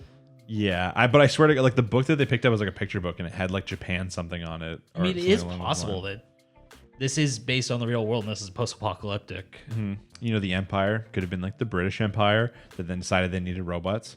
Why is it always the British who are evil? Because a lot of if it's in anime's Japanese. Japan was against Britain in World War II. Yeah, but if we're going with like white hair and the pale eyes, like wouldn't we go with more like Central Europe? Yeah, but then the 86 though are probably Asian. It's probably very Code Geass with the 11. I mean, yeah, that is kind of on the nose. Yeah, so I don't know. They could not be in like Asia right now. They could be like European. Yeah, I mean, it even makes sense because the one girl's thing was Kirschbutte, which was Sakura Blossoms. And I don't know. There's the theory there if it isn't already pointed out at some point. My only problem was that Shin had a very European vibe with the whole Doulahan thing going. So yeah, even just in general, like it's just them like walking through the school. Like everyone, it's like at one point he's like ripping pages. Like, oh, why are you doing that? He's like, because we need fire and we can't read these books. Books we can't read are useless. Chairs, like desks you're not going to study at, are just firewood. Yeah, so it was just like a for fun. Like none of it. I don't want to like pass up at this. Like none of this was important. It's just that most of this was just like a little bit of extra character growth before the end kind of situation. It was a nice way of showing like, hey, these guys never went to school for the most part. They never like they grew like some up with of them this mentioned that like going to school, but you obviously see like Gunslinger, for instance, clearly hasn't. So the other ones are kind of playing class, like calling up the attendants to like make her happy, kind of thing. Yeah, like it maybe just didn't hit me properly when you saw Shin as a kid getting shipped off that they didn't actually have a chance to live that life. So yeah, so I mean it's important stuff. It's just like as far as like talking about the episode, pretty much after that, like you see them have a fire at some point, and then it mainly just kicks into when shit gets real. Yeah, you see, I think Anju's driving when he says he wants to take Anju's over. driving. Shin wants to take over. She's like, oh, there's still like a couple hours left. And he's like, I'm just getting bored back here. Yeah. So obviously they swap, and immediately after that, he like freaking breaks the cliff behind and like disconnects his machine. Yeah, it disconnects the cable, blasts the walls. It's like whoever's in fights, right? Yeah, they're like, oh, you can't do this, you motherfucker. And he's like, I just did. And then he flees, and then you see, is it werewolf? That was his thing. I know his actual name is Raiden. I cannot remember what his call sign Well, is. you see Raiden go in there, and he tries to clear the rubble and that kind of stuff. And we can't actually see if it's working or not. We just mainly see then Shin approach the battlefield. Yeah, where there is a shit ton of shit ton of Legion. Yeah, which I do want to note. They talk about how they had like no fuel left. Like we might have enough for a day, and then he makes the trip there. It's the middle of the night, and he's still able to fight. Yeah, I guess I don't know. Maybe it wasn't that far. Maybe it was like right. Fuel conservation. I don't know. Yeah. So either way, he makes it there to fight, and he's fighting, and it's not going great for him. Yeah. But then as his friends show up to try and help him out with their cool guns, it's not going great for them either. Yeah. I mean, they took out some of the explodey ones. They took out some of them before we pretty much see. I'm pretty sure all of them just get like taken out. We can't see if they're actually like dead. Most of them are just like knocked down. Or I'm willing to bet that we'll finish the description and then we're going to get into theories. yeah, so they're all like knocked down and pretty messed up, and then the last thing you're seeing is Shin's machine getting its like top ripped off. Yeah, the gun aimed down, and it basically boom done. Well, no, they didn't shoot him. No, well, not as far as like because there was something weird going on. We're like, was it Shin's brother again somehow? I don't know because they talk about how they use the long range artillery again, right? Mm-hmm. But this one seems like it's pretty intent on killing Shin. Yeah, but even like he hears it's like he hears the voice, and then he's like, oh, and like yeah, because I mean, one of the things they talk about is that the brain isn't necessarily in the machine. Mm-hmm. It's they're copying the network and the consciousness. So he's backed up on the cloud. That basically, yeah. Yeah, so I mean, like either it's looking pretty grim for the crew. Yeah, that's one way to put it. And that's the last we see of them, though. And then it cuts to Lens, if you will, and it's her. She visits the 86 camp. She talks to the mechanic guy, who reveals that he is actually also of the what the hell do they call them? Oh my god, what? What do they call them? I pretty much just refer to them as pigs in the Empire. Yeah, I don't know. Like he basically calls him one, or he reveals that he's one. Alma. Yeah, Alma. Yeah, he reveals that he's like one of the Alma with the eyes and that kind of stuff, and he says that he always like tells them like right before like their last mission, and like in case they want to kill him or something as like revenge, and they never do. And he talks a little bit about why he's there. It's like his wife and his child were killed. Yeah, his wife was an 86 and their kid was mixed, so they got shipped off. And so and every single time he always asks Shin if he's heard them on the battlefield, kind of thing. And he never has. And she's like, oh, what would you do if he did? He's like, oh, I'd go out there and let them kill me. You're like, okay, dude, this is kind of fucked. But I mean, he gets to be with his family again. I guess. I thought it'd be like more like a Shin kind of situation. He's like, oh, I want to stop them from having to, keep on going kind of thing. I'm sure it's one of those things, like, if it actually came up, his attitude would be different. Hopefully. I mean, we don't know if the dude knows how to fight. He might just accept it. It's like, I guess I'll be a bad guy now. But yeah, a lot of it's just like she starts wandering around the place looking. She meets the cat. She follows into the drawer. She finds like the letter, and it shows like the photo and explains who like each of them is. Yeah. So she can kind of see it. And she gets like some personal messages left from some of them. Yeah, just from the last crew that left. Yeah, and it's quite nice. I'm trying to think if anything happened after that. After that, I know she adopts the cat. Yeah, they say like take care of the cat, so she takes the cat and goes. And I think that's it. Yeah, it just shows her kind of wandering through and looking at all the stuff they left behind. And yeah, and I mean, did she find? Did they scratch out the picture of her? Or did she find the picture of her? They specifically left the picture for her. Okay. They even wrote like "you" on it. Yes, right. Yeah, they did. And I think she was a little insulted at that, but I mean, I'm sure it was one of those things she looked at. It's like, okay, that's fair. So, what are your theories then? Basically, the last 5 are now Legion, and they're going to be the main villains going forward. Think so? Well, none of them took damage to the head. Mm-hmm. Yeah, no, like when we saw the other people, they just looked like they were like knocked down, but clearly unconscious or something. I mean, I'm sure at least a couple of them died, but like even the last image we saw was because they show Shin talking to his brother. His brother puts on the night outfit, and he walks away with kid Shin. Mm-hmm. And then they show you the headless body of Shin. Yeah. So I'm sure they got harvested. Well, they don't actually show you the headless body of Shin. They just show you a with body the black with scratches on it. Oh, I'm sorry. The very, very obvious censorship of the bloody stump that once housed his head. I don't know. It's very sad because I like Shin and those characters, but now we're thinking going into Cour 2, which is going to be her with a new Spearhead Squadron. Yeah, I'm willing to bet it's going to be her hearing the voices of the Legion coming in and her commanding them against it. It'd be kind of interesting, like ever since she was like connected with Shin, kind of thing. Yeah, because she can still hear them. I'm assuming. Maybe. I mean, we don't really know. We don't have any. Like the only other person. I mean, she was hearing them even when she wasn't connected to them. So. Yeah, I guess. I was gonna say like I thought maybe once Shin died it might go away, but I guess probably not. I mean, I guess unless they have someone else like they never explained why Shin could even hear it. Like there's no explanation for it. Yeah, it was kind of vaguely explained. Like he died, but he didn't, so he could hear the voices of the dead. And yeah, I don't. It's one of those kind of things where it's like, oh, I died for a minute, then I was brought back, so now I see dead people, like in movies and stuff like that. Yeah. I don't know what the special is going to be. I think that's the big thing because it seems weird to do a special that would basically just be like the next episode into the second Cour, where that's like introducing the new Spearhead Squadron. I think it's going to be a side story or something that didn't get covered the first time.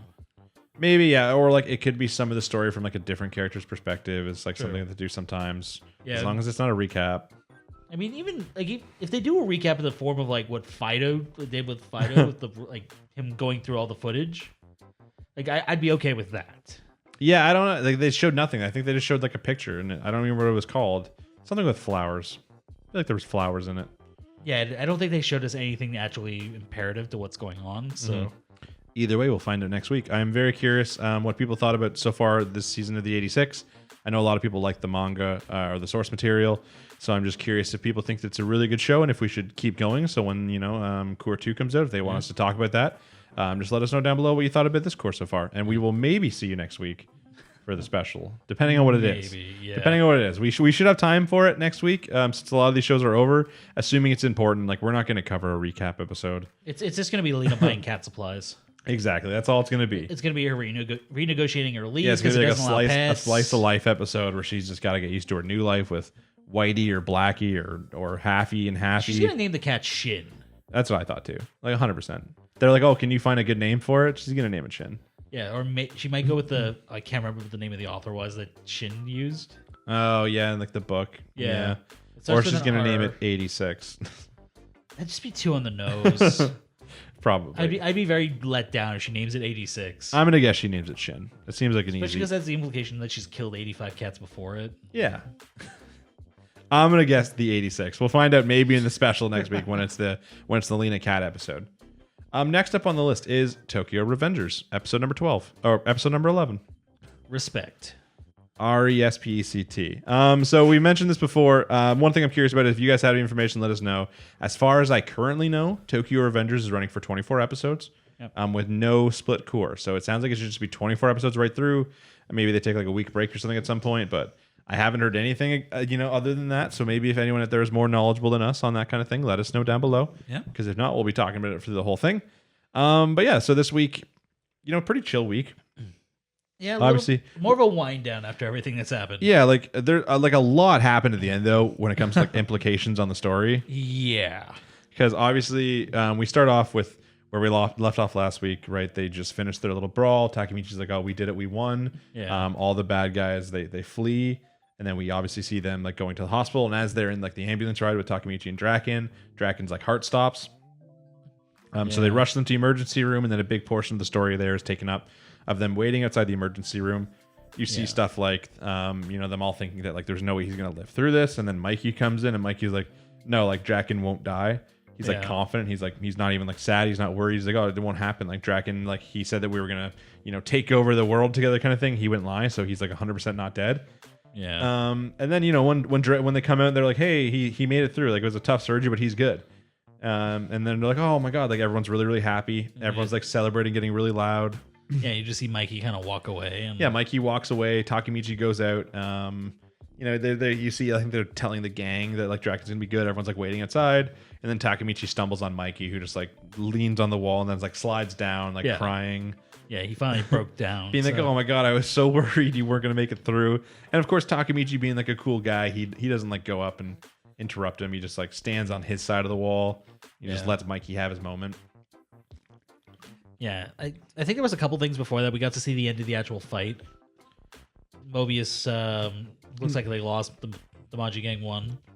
Yeah, they had more like the commanders were all kind of still up.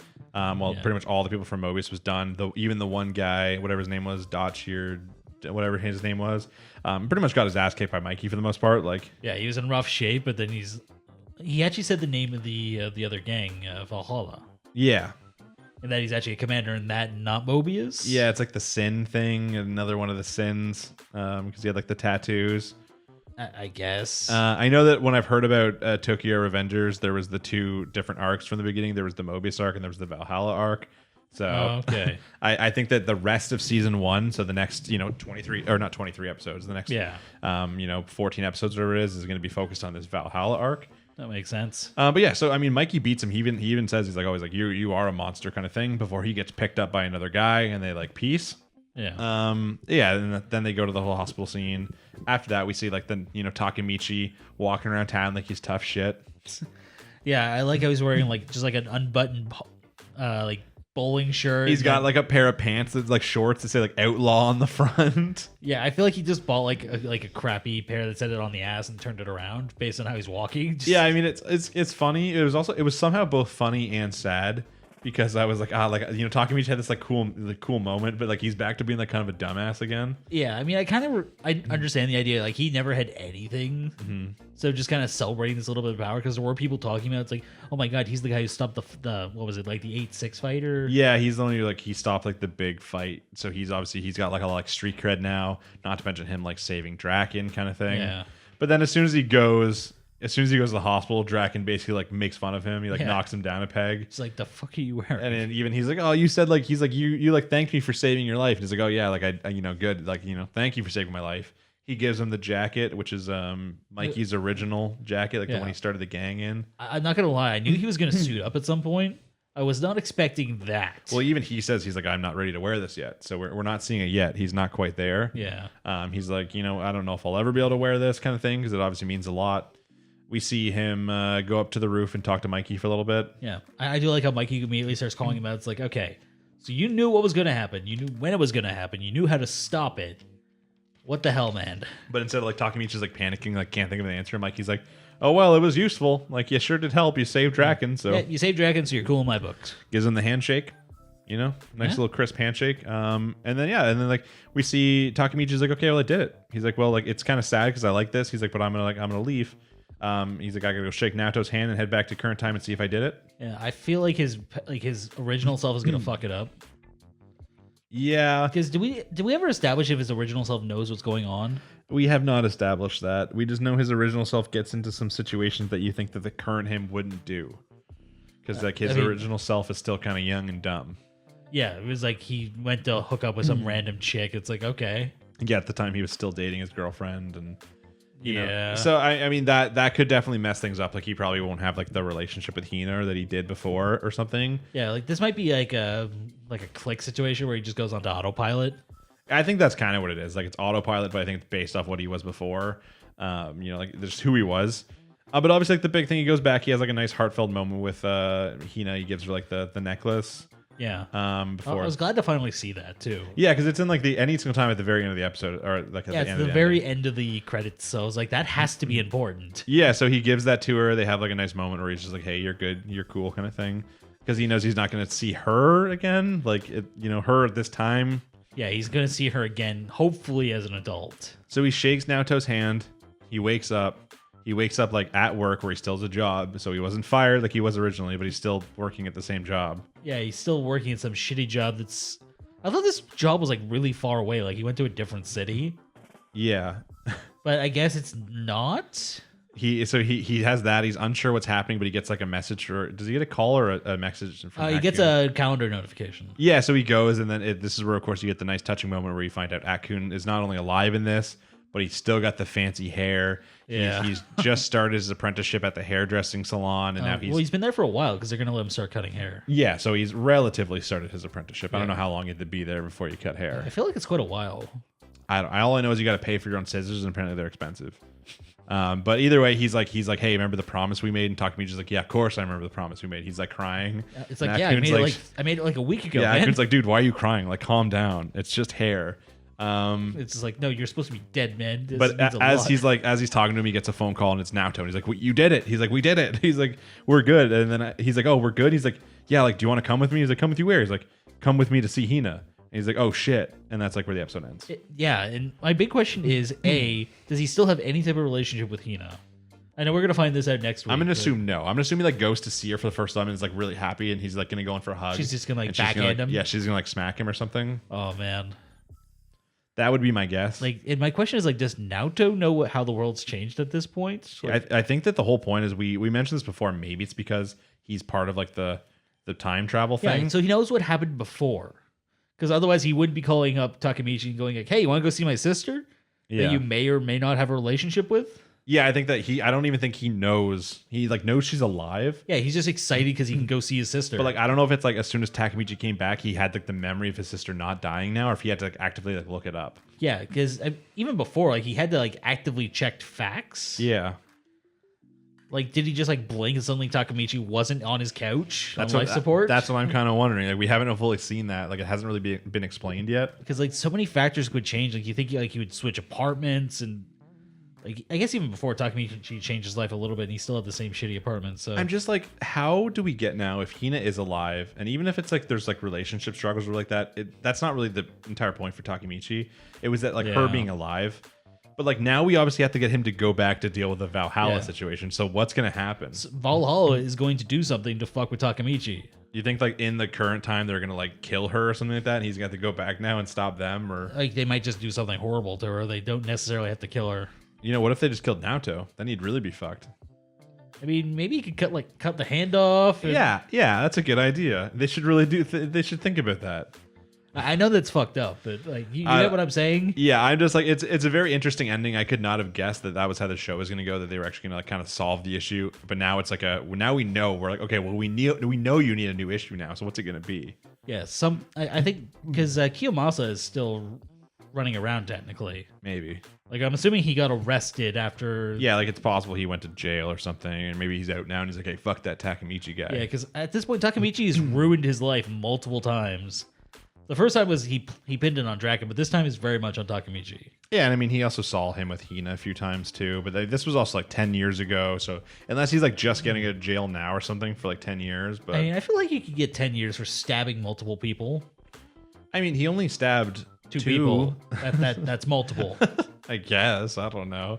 One was in the hand. We don't know if other stuff came up. If it came up that he was running an illegal fighting ring, forcing middle schoolers to fight until they're unconscious. Yeah, the big question here is just like, what is going to happen that is going to make it so Takemichi has to go back and deal with the whole Valhalla thing? And more importantly, when is Takemichi going to learn how to fight? Because I'm tired of him being a little bitch. I would assume that at this point, when Draken recovers, he's going to go like, okay, man, I'm going to teach you how to throw a punch so you can actually defend yourself this time. I hope so. There's still the possibility that, like, hey, that's just not Takemichi's thing. Like, we've shown that multiple times. Like, he doesn't need to be good. He's just got the good heart, you know? So it's possible they just decide to keep him like that. But you can have that and have them be able to throw a damn punch. Yeah, you can. But are they going to? I don't know. I don't know. My main question for you guys watching, though, if you're watching the Tokyo Revengers part, is just that if you know anything that we don't know about any sort of break or anything like that, let us know, because we need that kind of information to plan out the next season. Because if not, we're going to be talking about Tokyo Revengers right through till episode number 24. So you get to stay here and watch it with us all the way through the summer anime season, which means we have lots more to talk about. So, you know, we don't need to discuss too much our big theories about what's going to happen after this, because we just have to wait a few more days. Yeah. So I think that crafting theories between seasons is like really important, but for now we just have to wait like 4 days and we're done. I wouldn't mind seeing some comments on theories on what's going to happen to Hina this time, but yeah, how do you guys think Hina's going to die this time? Last time she was like hit by a truck or something. I don't know. That's what they always show, the scene of like a truck like mowing down like some sort of like stall or something. Yeah. And was like Hina behind it? Like, I'm assuming she was at the stall because it was a fair, right? That's what I'm saying. So how do you guys think Hina's dying this time? Perhaps lava? Who knows? Maybe it's not even death. Maybe she's like being forced to work in a brothel or something. I mean, that'd be kind of interesting. I could see Takemichi going back in the past to fix that. Yeah, like he like meets her there, but she's like, her life's been a mess because like then Kiyomasa and all the gangs like messed with her. You know, like it's very possible. So maybe that's an Takemichi interesting himself theory. fucked up somehow. Just as always, since there is source material in this, if you're gonna post anything with a spoiler in it, make sure you tag it properly, because not everyone loves spoilers. So let the people have an option. Okay. Next up is Higehiro, episode number 12. Mother. I was very tempted to say bitch. You know, he's got... Episode name, bitch. So obviously this is the second last episode. So next week we have the finale of Higehiro. I feel like once again there's a couple things to discuss in this one, but very similar to most episodes. I feel like it's pretty small overall. I feel like we can get through the story synopsis pretty quick, and then a lot of it just comes down to like your hatred of the character, really. Pretty much. So obviously the title is Mother. It's often, as we knew last week, she finally met her mother again after like the 6 months she's been gone. Yep. The mother gave her a big slap. Yeah, not even like, I'm so worried about you. How can you do this? It was you fucked up slap. Yeah, and then even in this episode, she comes back and she's like, "Oh, do you know how much trouble you've caused me?" kind of thing. Yeah. And then the brother's like, "Okay, mom, like calm down. We have like a guest." And she's like, "Who the fuck are you?" And you know, like it becomes very aggressive. They all like sit down. You know. They have like a drink, like a water or something. Yeah, but I feel like they're all drinking coffee, but Yamada got like a barley tea or something. Yeah, I don't know. It's not a very relaxing little like table setting here. It felt like there was a loaded gun on the table. Yeah, ready to fire. A lot of it was just basically, I don't want to get into every single thing they said, but the big aspects here were just the mother still arguing like how much trouble she's caused her, questioning like Yoshida and him, and then Sayu being like, "Hey, don't question him. He's like a good person. He like helped me out." Yeah. And then the mom literally being like, "I should have never given birth to you." Yeah, like that's a hell of a bomb to drop on a kid. Yeah, and then so at that point you just see like Yoshida just like pick up the glass and he's like looking at her and he's like, no, and instead he chugs the glass back. And he basically, I didn't like it. I'm not gonna lie. I wanted him to throw it at her. Yeah, I don't know what the lesson is to be learned here, but he's angry, but he just like gives up on his anger, and instead he goes and he explains like how he wishes he could do all this kind of stuff for Sayu. He wishes he could be like a father to her so she could live like a normal life, but like he doesn't have the right because he's not like her actual parent. Yeah, a small part of me thought he was gonna ask, "So let me adopt your daughter." I thought that too. He's like, I literally thought he was going there. I was like, I don't like this. Like, let's stick away from that. I mean, it's better than some of the possibilities. I know, but I was like we're gonna get messy. I had that small thought process of like, wait a second, she's 16. With parental permission, I think a 16-year-old can get married in Japan. There you go. So I was thinking, like, is he going to like say, "Let me marry your daughter and take her off your hands"? It was like, no. That would have been weird. But what if he would have been like, "Let me adopt your daughter, and then in 2 years I'll marry her"? I feel like that's illegal. I don't know if it is in Japan. I don't know. Based off the anime I've seen and the hentai I've seen. The fucking country equivalent of Alabama. God damn but it. he basically like gets down his hands and knees and he begs to be like, "Hey, just like be a mother to her for like until she's at least ready to go live her by herself." She's like she's just a child. She's not an adult. She needs a mother. Stop being a bitch. Get your life together and be a parent. And then the brother gets down and begs as well, and the mom like has a fucking panic attack. Yeah, she's like breaking down and like slamming the table. It's like, what the fuck? Yeah, the brother's like, "Hey, you guys should go," and they're like, "Okay, yeah." So they just go outside. They have some nice talks. Yoshi explains how he was like so mad, but then he was like somehow both mad and calm all at the same time. And like, so I'm not gonna lie, when Yoshida cries, that's where I got sad, because like he hasn't really ever been that emotional so far. Yeah, but when he's like crying, being like, "I can't believe like your mom would like say that she wishes you were never born." Yeah, that moment of like, I thought I had an idea of how bad it was, but it's so much worse. Yeah, he's like, "Oh, when you told me everything that happened with your mom," I'm like, "Okay, this is bad." He's like, "But it was so much worse than I thought." When she said like she wishes you have never been born, and like it's like all the stuff she's went through to have like a parent like that. I just think that like, I didn't like his speech because it being like, "Hey, I wish I could be like a parent to her, but like I don't have that right because I'm not her like biological parent." It's like, okay, but like a lot of people can be parent to people without being their biological parent. Like just because she was born her mother doesn't mean that she has the right to be her mother. Really, at this point, like that's the same as saying like having an abusive mother. It's that you have to put up with it because like that they were born that way and that's their right. I'm kind of getting that vibe from this, though. I know that's why I didn't like the the resolution to that. Like I know obviously it kind of works, and the mom decides like, okay, that she's gonna let Sayu live here for the next 2 years, and they're gonna try and stay out of each other's way. But like, is that really the solution we were looking for? No, it doesn't fix the base issue because that's what they were doing up until the point where she drove Sayu away. Yeah, it's just gonna be. It's like, hey, put up with this for 2 more years, and then you're an adult, and then you can go off and do your own thing. Yeah, like I think the only thing that's actually changed is that Sayu now has Yoshida as a way of getting away from this. And I think like the brother now knows to be like more part of her life to try and help out. And like, I think that the mother, like because next episode we're obviously going to be in the future. Yeah. I think that like maybe the mother's gonna have come around a little bit more in the 2 years, and they will have gotten closer. But I just don't think like the speech of being like, hey, like you were born her mother, so now you are her mother no matter what kind of situation. Yeah, I almost feel like it was going after the idea that she like the father wanted an abortion, but she chose to give birth to her, and it's like you made this decision, she didn't, so you deal with the consequences. Yeah, I was like, okay, like Yoshida's trying. He's trying to make it so like she has a mother, but like I feel like we're not punishing the mom enough for what happened. And then screw punching. I want glass shards in the eye. For the resolution, just be like, okay, yeah, just like you guys will put up with each other for 2 more years until you're old enough to leave. I don't know. I mean, I guess it works. It does what it needs to. It worked, but it wasn't my favorite thing. But yeah, I don't know. Yoshida being sad made me sad because he was like that did hit. Yeah, he's the emotional rock so far. And then obviously when we see like the next week preview, it's called Future. So we're pretty sure that it's going to be what we think it is. It might be in the future, or it might be them discussing the future. I think it's going to be in the future. I think that it's going to be at least 2 years, probably. Yeah, it'll probably be when Sayu's moving out. At the very least, it's going to end in the future. I don't know if the whole episode will be future. Yeah, it's either going to be when she's moving out, so 18, or maybe even slightly later than that. We're going to see the outcome with what their relationship is at the end of the show. Yeah, which on that note, I don't remember if it was before or after Yoshida started crying, but the little moment where they were like clasping hands and like leaning on him, she was leaning on him. My brain basically went, yeah, okay, we're getting the bad ending on this one. I don't know, though, because like they've done a lot of stuff like that before, too. I know, but like that was just the one that I like the brother walks in, was like, you guys are close. Yeah, that was just kind of implying it, too. It's like, oh, fuck. Yeah, I'm excited to see how it ends. Like, I think it was a good little like slice of life show. I think it's going to be another 1-season show.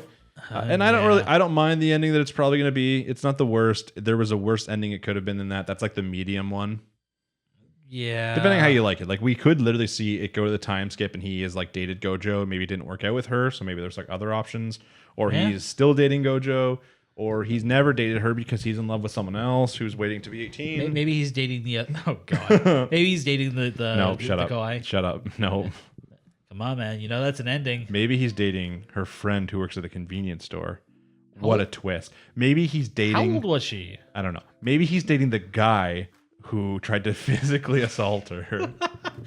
Just that in that 2 years he finally came out. That would be a twist. That would be a good Pride Month twist. Not enough anime jumping in on that. I mean, I don't know if that's really as big a thing in Japan. Probably not. I was gonna say like maybe he just became a freaking foster parent, but I don't know if that's a thing in Japan. I don't know if it is either. I literally have no idea. I've never thought to look into that. But yeah, so I'm excited for next week. I think that based off the guesses, it's probably going to be the medium ending of he's probably going to get with Sayu in the future now that she's more of an adult. I think that the worst ending would have been getting with her now while she's still a child, and then the best ending probably would have been like they just have a good friend relationship in the future, and he's like with Gojo or something along those lines. You really want him to end up with Gojo, don't you? I feel like she's currently the best pick. But like I think that like obviously him and Sayu work well together. They've even lived together and they had a great living situation, so it bodes well for their future at least. Yeah, but even then they weren't really living as equals. They kind of were. One was doing like all the work and one was like paying for stuff. It's pretty equal. I mean, I get what you're saying, but you know what I mean. It's like the classes one person cooks, one person does the dishes. One person buys the food, one person cooks the food. I mean, I was going more for the fact that she was still a child and didn't really have any power over her own life. But okay. Yeah, but it's what now and that she's going to be in the future. Like, there's something more to say there that like at least they already get along and they kind of. They've already been through so much like emotional stuff that it seems like you're now really trying hard to qualify this. Aren't you? I'm not trying hard to qualify. It's gonna happen, so we just got to get ready for it. I mean, you're not wrong. We'll see next week. There's no point of theorizing too much on it. We know there's going to be an outcome next week when we get back to it. So we will talk about that next week when we talk about episode number 13, and we will see you then if you're a fan. Next up and last up on today's list is To Your Eternity, episode number 11. Gift from the past. So, first of all, as we mentioned earlier on the episode, from what I've heard, the show goes on for 20 episodes, which means we're just over the halfway mark. Yeah. I don't think there'll be a break with only 20 episodes. It's kind of a weird one. Yeah, I mean, this one got a late start, didn't it? Or yeah, I mean, it got a later start because I think it was going to start in a different season too, but it got pushed back or something. So, but yeah, it's one of like the later ones. Like it didn't start till like the second week. Yeah, wherever it was. But yeah, so this week we're continuing off with aged Gugu, aged Fushi. Yeah. Pretty chill episode, I'd say, right until the end. Yeah, everything just kind of escalates right at the end there, doesn't it? Yeah, like we're still catching up from last week where we've seen them age. The whole point is that like the narrator / god guy mentions that like Fushi has never transformed in the past 4 years. Yeah, he made the decision to live as a human, And that's why he is aged. So I think if he does transform it back into like March or something, they're not going to have aged. I think it's actively because he was in the boy form, basically. I am kind of curious if he transforms and then transforms back. That's also what I'm curious on too. So I think that we're going to find out next episode, probably. I'd like him to keep the aged form. I think so too. Like if they're like, hey Cam, what pick would you want? I'd be like, let him keep the aged form. Because I think at some point, then maybe he spends a few years as March and we get like the teenage March or something like that would be kind of cool too. Obviously, the boy is like his number one form. Yeah, it's his base form, basically. It's his base form now. It used to be the wolf, but now it's more like this one now. Yeah, well, like being in that form means he can actually interact with people. And that's the one that actually received a name unique to him. Yeah, so. Now he knows how to interact with people and he knows how to do a bunch of things like cook and he's learning how to weave in the newest episode. And was it weaving or was it sewing? I think it was weaving. Okay. I don't know though. But I don't know. One of the two. But a lot of the episode takes place around Rin and Gugu's relationship. Obviously, we know that Gugu's had a crush on her for a long time, and we think that Rin has like a crush on him now. Yeah, it's very much implied. She switched from Fushi. Yeah, in like the beginning, yeah. But a lot of it comes down to she mentions that her 16th birthday is coming up, and at her 16th birthday, that's when her parents are going to bring in the husband, like her future husband kind of thing. So she's like, hey, listen, I need to tell them that I have a boyfriend before then, so they don't do that. So she's like, it's basically like she's trying to get Gugu to kind of commit. Yeah, I do like how she basically just walked up to him and was like, hey, this is your chance to make a move on me. It's like... Yeah, she's like, oh, this is your chance to make a move on me. Because she thinks that Gugu's already admitted her feelings towards her by saying that he's like, oh, I'm the one who loves her the most. Well, he But since he was wasted, he doesn't remember it. So he doesn't remember, so she's embarrassed now. And then he goes back and Booze Man's like, yeah, that's why you shouldn't drink too much. You lose your memory. I do like how no one filled him in on this in 2 years. Yeah, because they were all there, basically. Yeah, like, if I had a story like that on someone, I'm not letting him to live it down. Yeah, like, you think they would have had like little fun like picking on him because of it, and then he would have known at least? Like, maybe they made fun of him for being in love with her, and he just never realized that he'd actually said it. Yeah. I think the other big thing that happened in the beginning of this episode is his brother. Yeah, the brother shows up and is like, hey, it's you, right? Yeah, the brother shows up and like, yo, Gugu, that's you, right? He's like, yeah, it's me. And then the brother's like, okay, cool, like I'm back. Like I've started like a business. He's like, I still have the ring. So he didn't sell the ring. He's like, after that though, I decided like to clean up my ways. I've started like a business. I've even hired some employees now. He's like, I know like it's not gonna be right away to build the mansion, but like we can work towards this as like family again. And Gugu's like, no, fuck you, bro. I got my own family now. So he's like, I got my own family, so that's kind of what I'm gonna be doing. You know, and then the brother's kind of like, okay, yeah, like that makes sense, like, you know, but if you ever need me, I'm always here, kind of situation. Yeah, I do like how he basically just said, like, this is all I can do at this point. So if you ever do need a bigger brother, I am here. So yeah, so he's like, you know, he's like, I understand. He's not going to like force him, be like, no, you little bitch, you're my brother, get back here. You must forgive me for what I've done. Yeah, he accepts that he's kind of fucked this up, and he's just like, hey, I will be here at some point if you need me. Which, I mean, the only reason to even bring him back at this point must be foreshadowing something. Like the brother must come in. Well, it was a trigger for the ring, right? Yeah, but I think that there's also a possibility where the brother comes back in for something. I mean, it is possible, but because he gave the ring to Fushi, who gave it to Rin to give it back to Gugu. Yeah, no. He gave it to the Booze Man once he came in, being like, right. Can you give this to Gugu? And then Rin was there and saw it, and she's like, oh, can I give that to him? And she's like, yeah, of course you can. Yeah, so that's when he's sleeping. She starts to put on the ring, and that starts the whole conversation. And then the big other chunk of the story takes place at the birthday party. I don't think there's anything else that happens before that. So. Not really. You see, he gets the mask. Yeah, you see him get a new mask. You see, because he's like, hey, this will look really nice at the birthday party. His new mask basically makes it so he doesn't need a torch. It has like it has a built-in flint and wick, I guess. Yeah, to let him breathe fire, basically to help in case those, you know, plant monsters ever come back. He's like actively ready to do this kind of thing. Like he's ready for this fight. The only other thing I think is going to be some foreshadowing is that the booze man says, hey, maybe you should take the booze out of your stomach before you go. And he doesn't. Mm-hmm. So I think something's going to end up happening with that. Yeah, he's like, oh, you can make room for more food. And he's like, nah, I'm good. Yeah, I think it's gonna end up that it ruptures. It's due to like the fault, like due to something, and that he's maybe. dies. I mean, that's the same point. I think that could have also just been foreshadowing that there was going to be an attack because he's like, no, I need this in here, so I'm always ready for this attack to come. True. We kind of explain what happens because he is always prepped for this. So. Yeah, so you just see him getting ready. He actually puts kind of a shirt on, and by that it's like a shoulder pauldron and like a strap. I mean, it's more than he was wearing before. Yeah, and you see like Fushi get ready, and they go and they pick up gifts. Fushi brings some potatoes, and Gugu stops and picks up a flower for her. Yeah. And then they go to the party, and then pretty much what you expect. People are all weirded out that Gugu's there, and he's wearing a mask and that kind of shit. At some point, the guy comes over and like tries to take his mask off him because he says it's rude, and like pushes him in the water. Yeah, which I do like how like Green was specifically talking to him earlier, and everyone's still being a dick about this. It's just like, yeah, I think that's just kind of these people, especially because her parents are rich, so it's a lot of rich kids coming over and stuff. Yeah, so. I'm sure a lot of them don't know about Gugu, so Yeah, so like he comes over, he like pushes Gugu in the water. Basically, even Reen comes up and she's like, "Oh, like anything wrong?" And he's like, "No, I'm good. I'm just like gonna do some of this. You keep going to talk to people, kind of thing." Like Gugu's not like making a scene or anything like that. He just kind of accepts it. He's like, "I've dealt with this life for a while now." Yeah, people have always been dicks, so. But he's like, "Yeah, I'm gonna head home, Fushi." And Fushi's like, "Well, I'm staying here to eat more." He's like, "Okay." So Gugu like goes out and waits in the garden, and then we see Reen come out, and they finally have the conversation that we've been waiting for.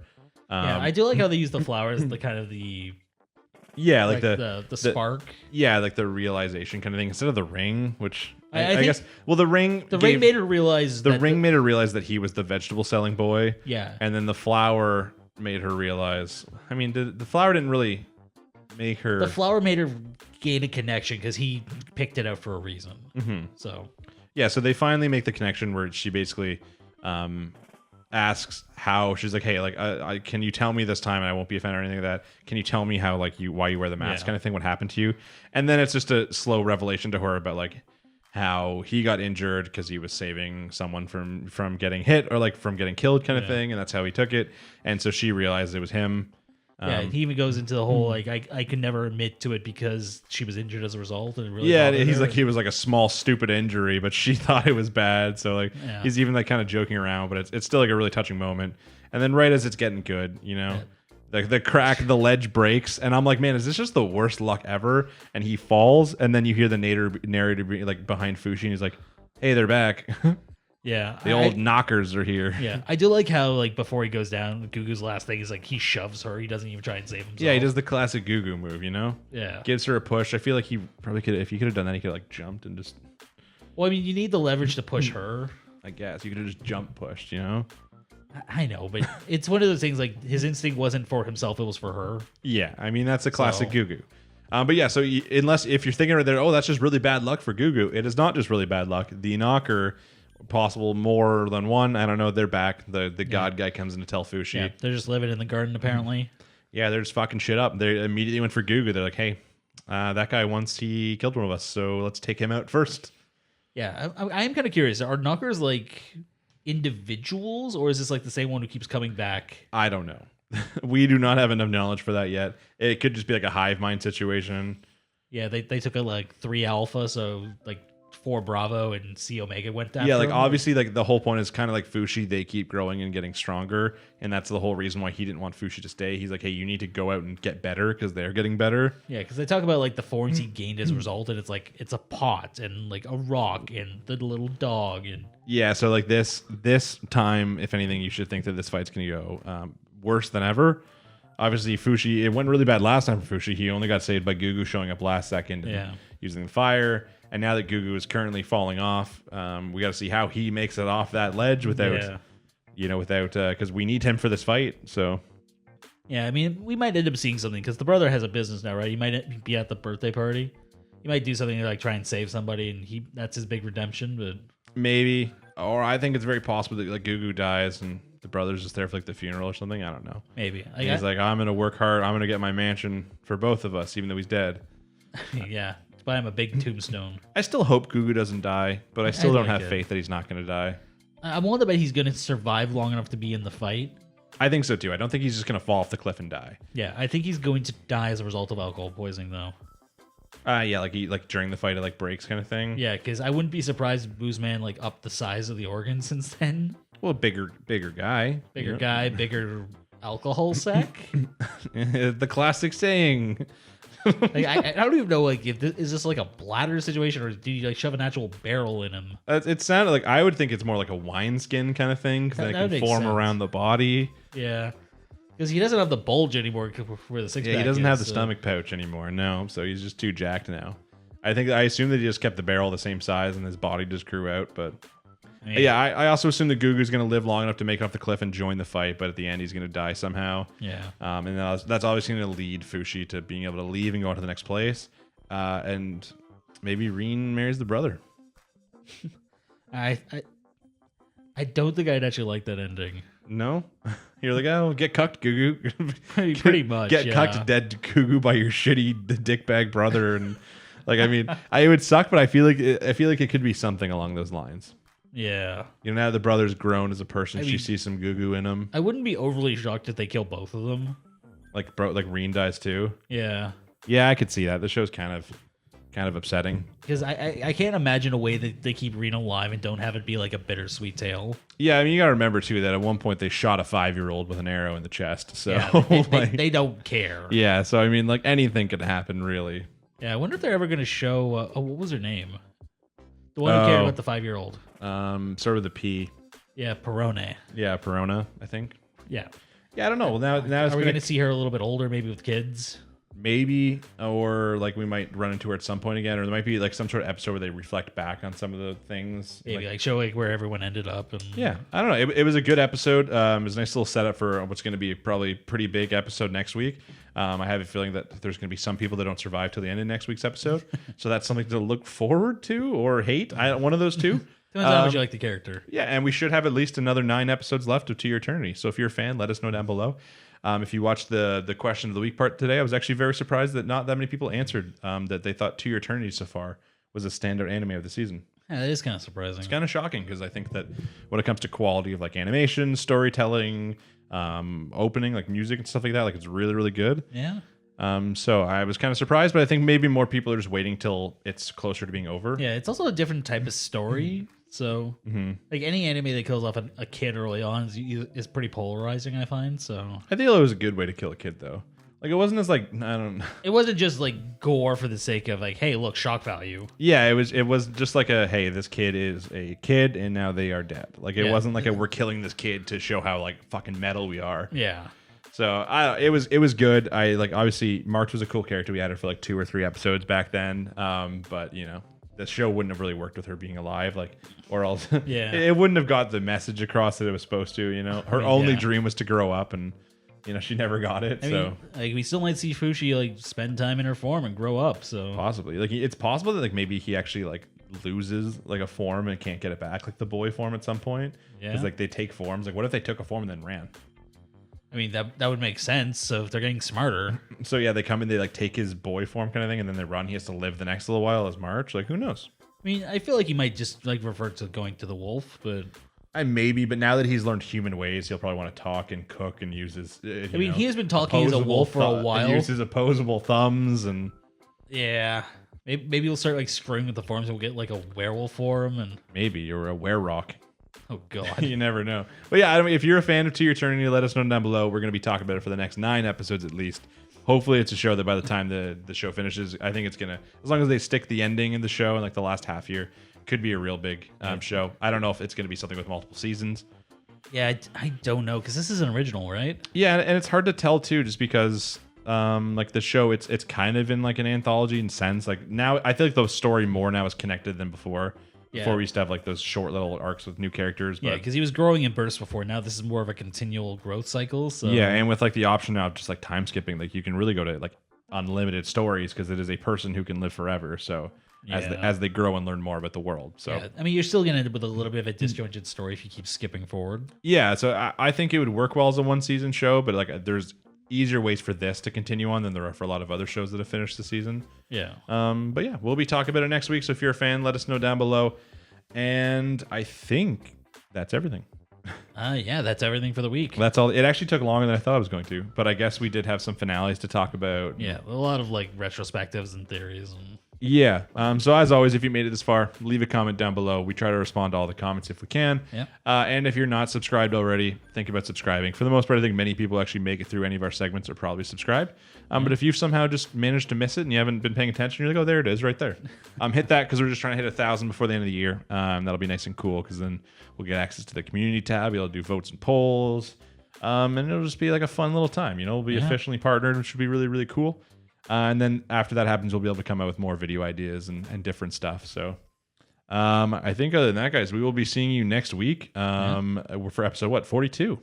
Yeah, 42. Wow. 42. It'll be a different week than we've had the last little while because some are done. And we'll have some more finales next week, and then everything's really going to change when we split into the summer anime. So if you haven't already, make sure you leave a comment down below for what summer anime you want to see. Leave us your vote and check out any links in the description if you want to go vote for an actual poll on Reddit.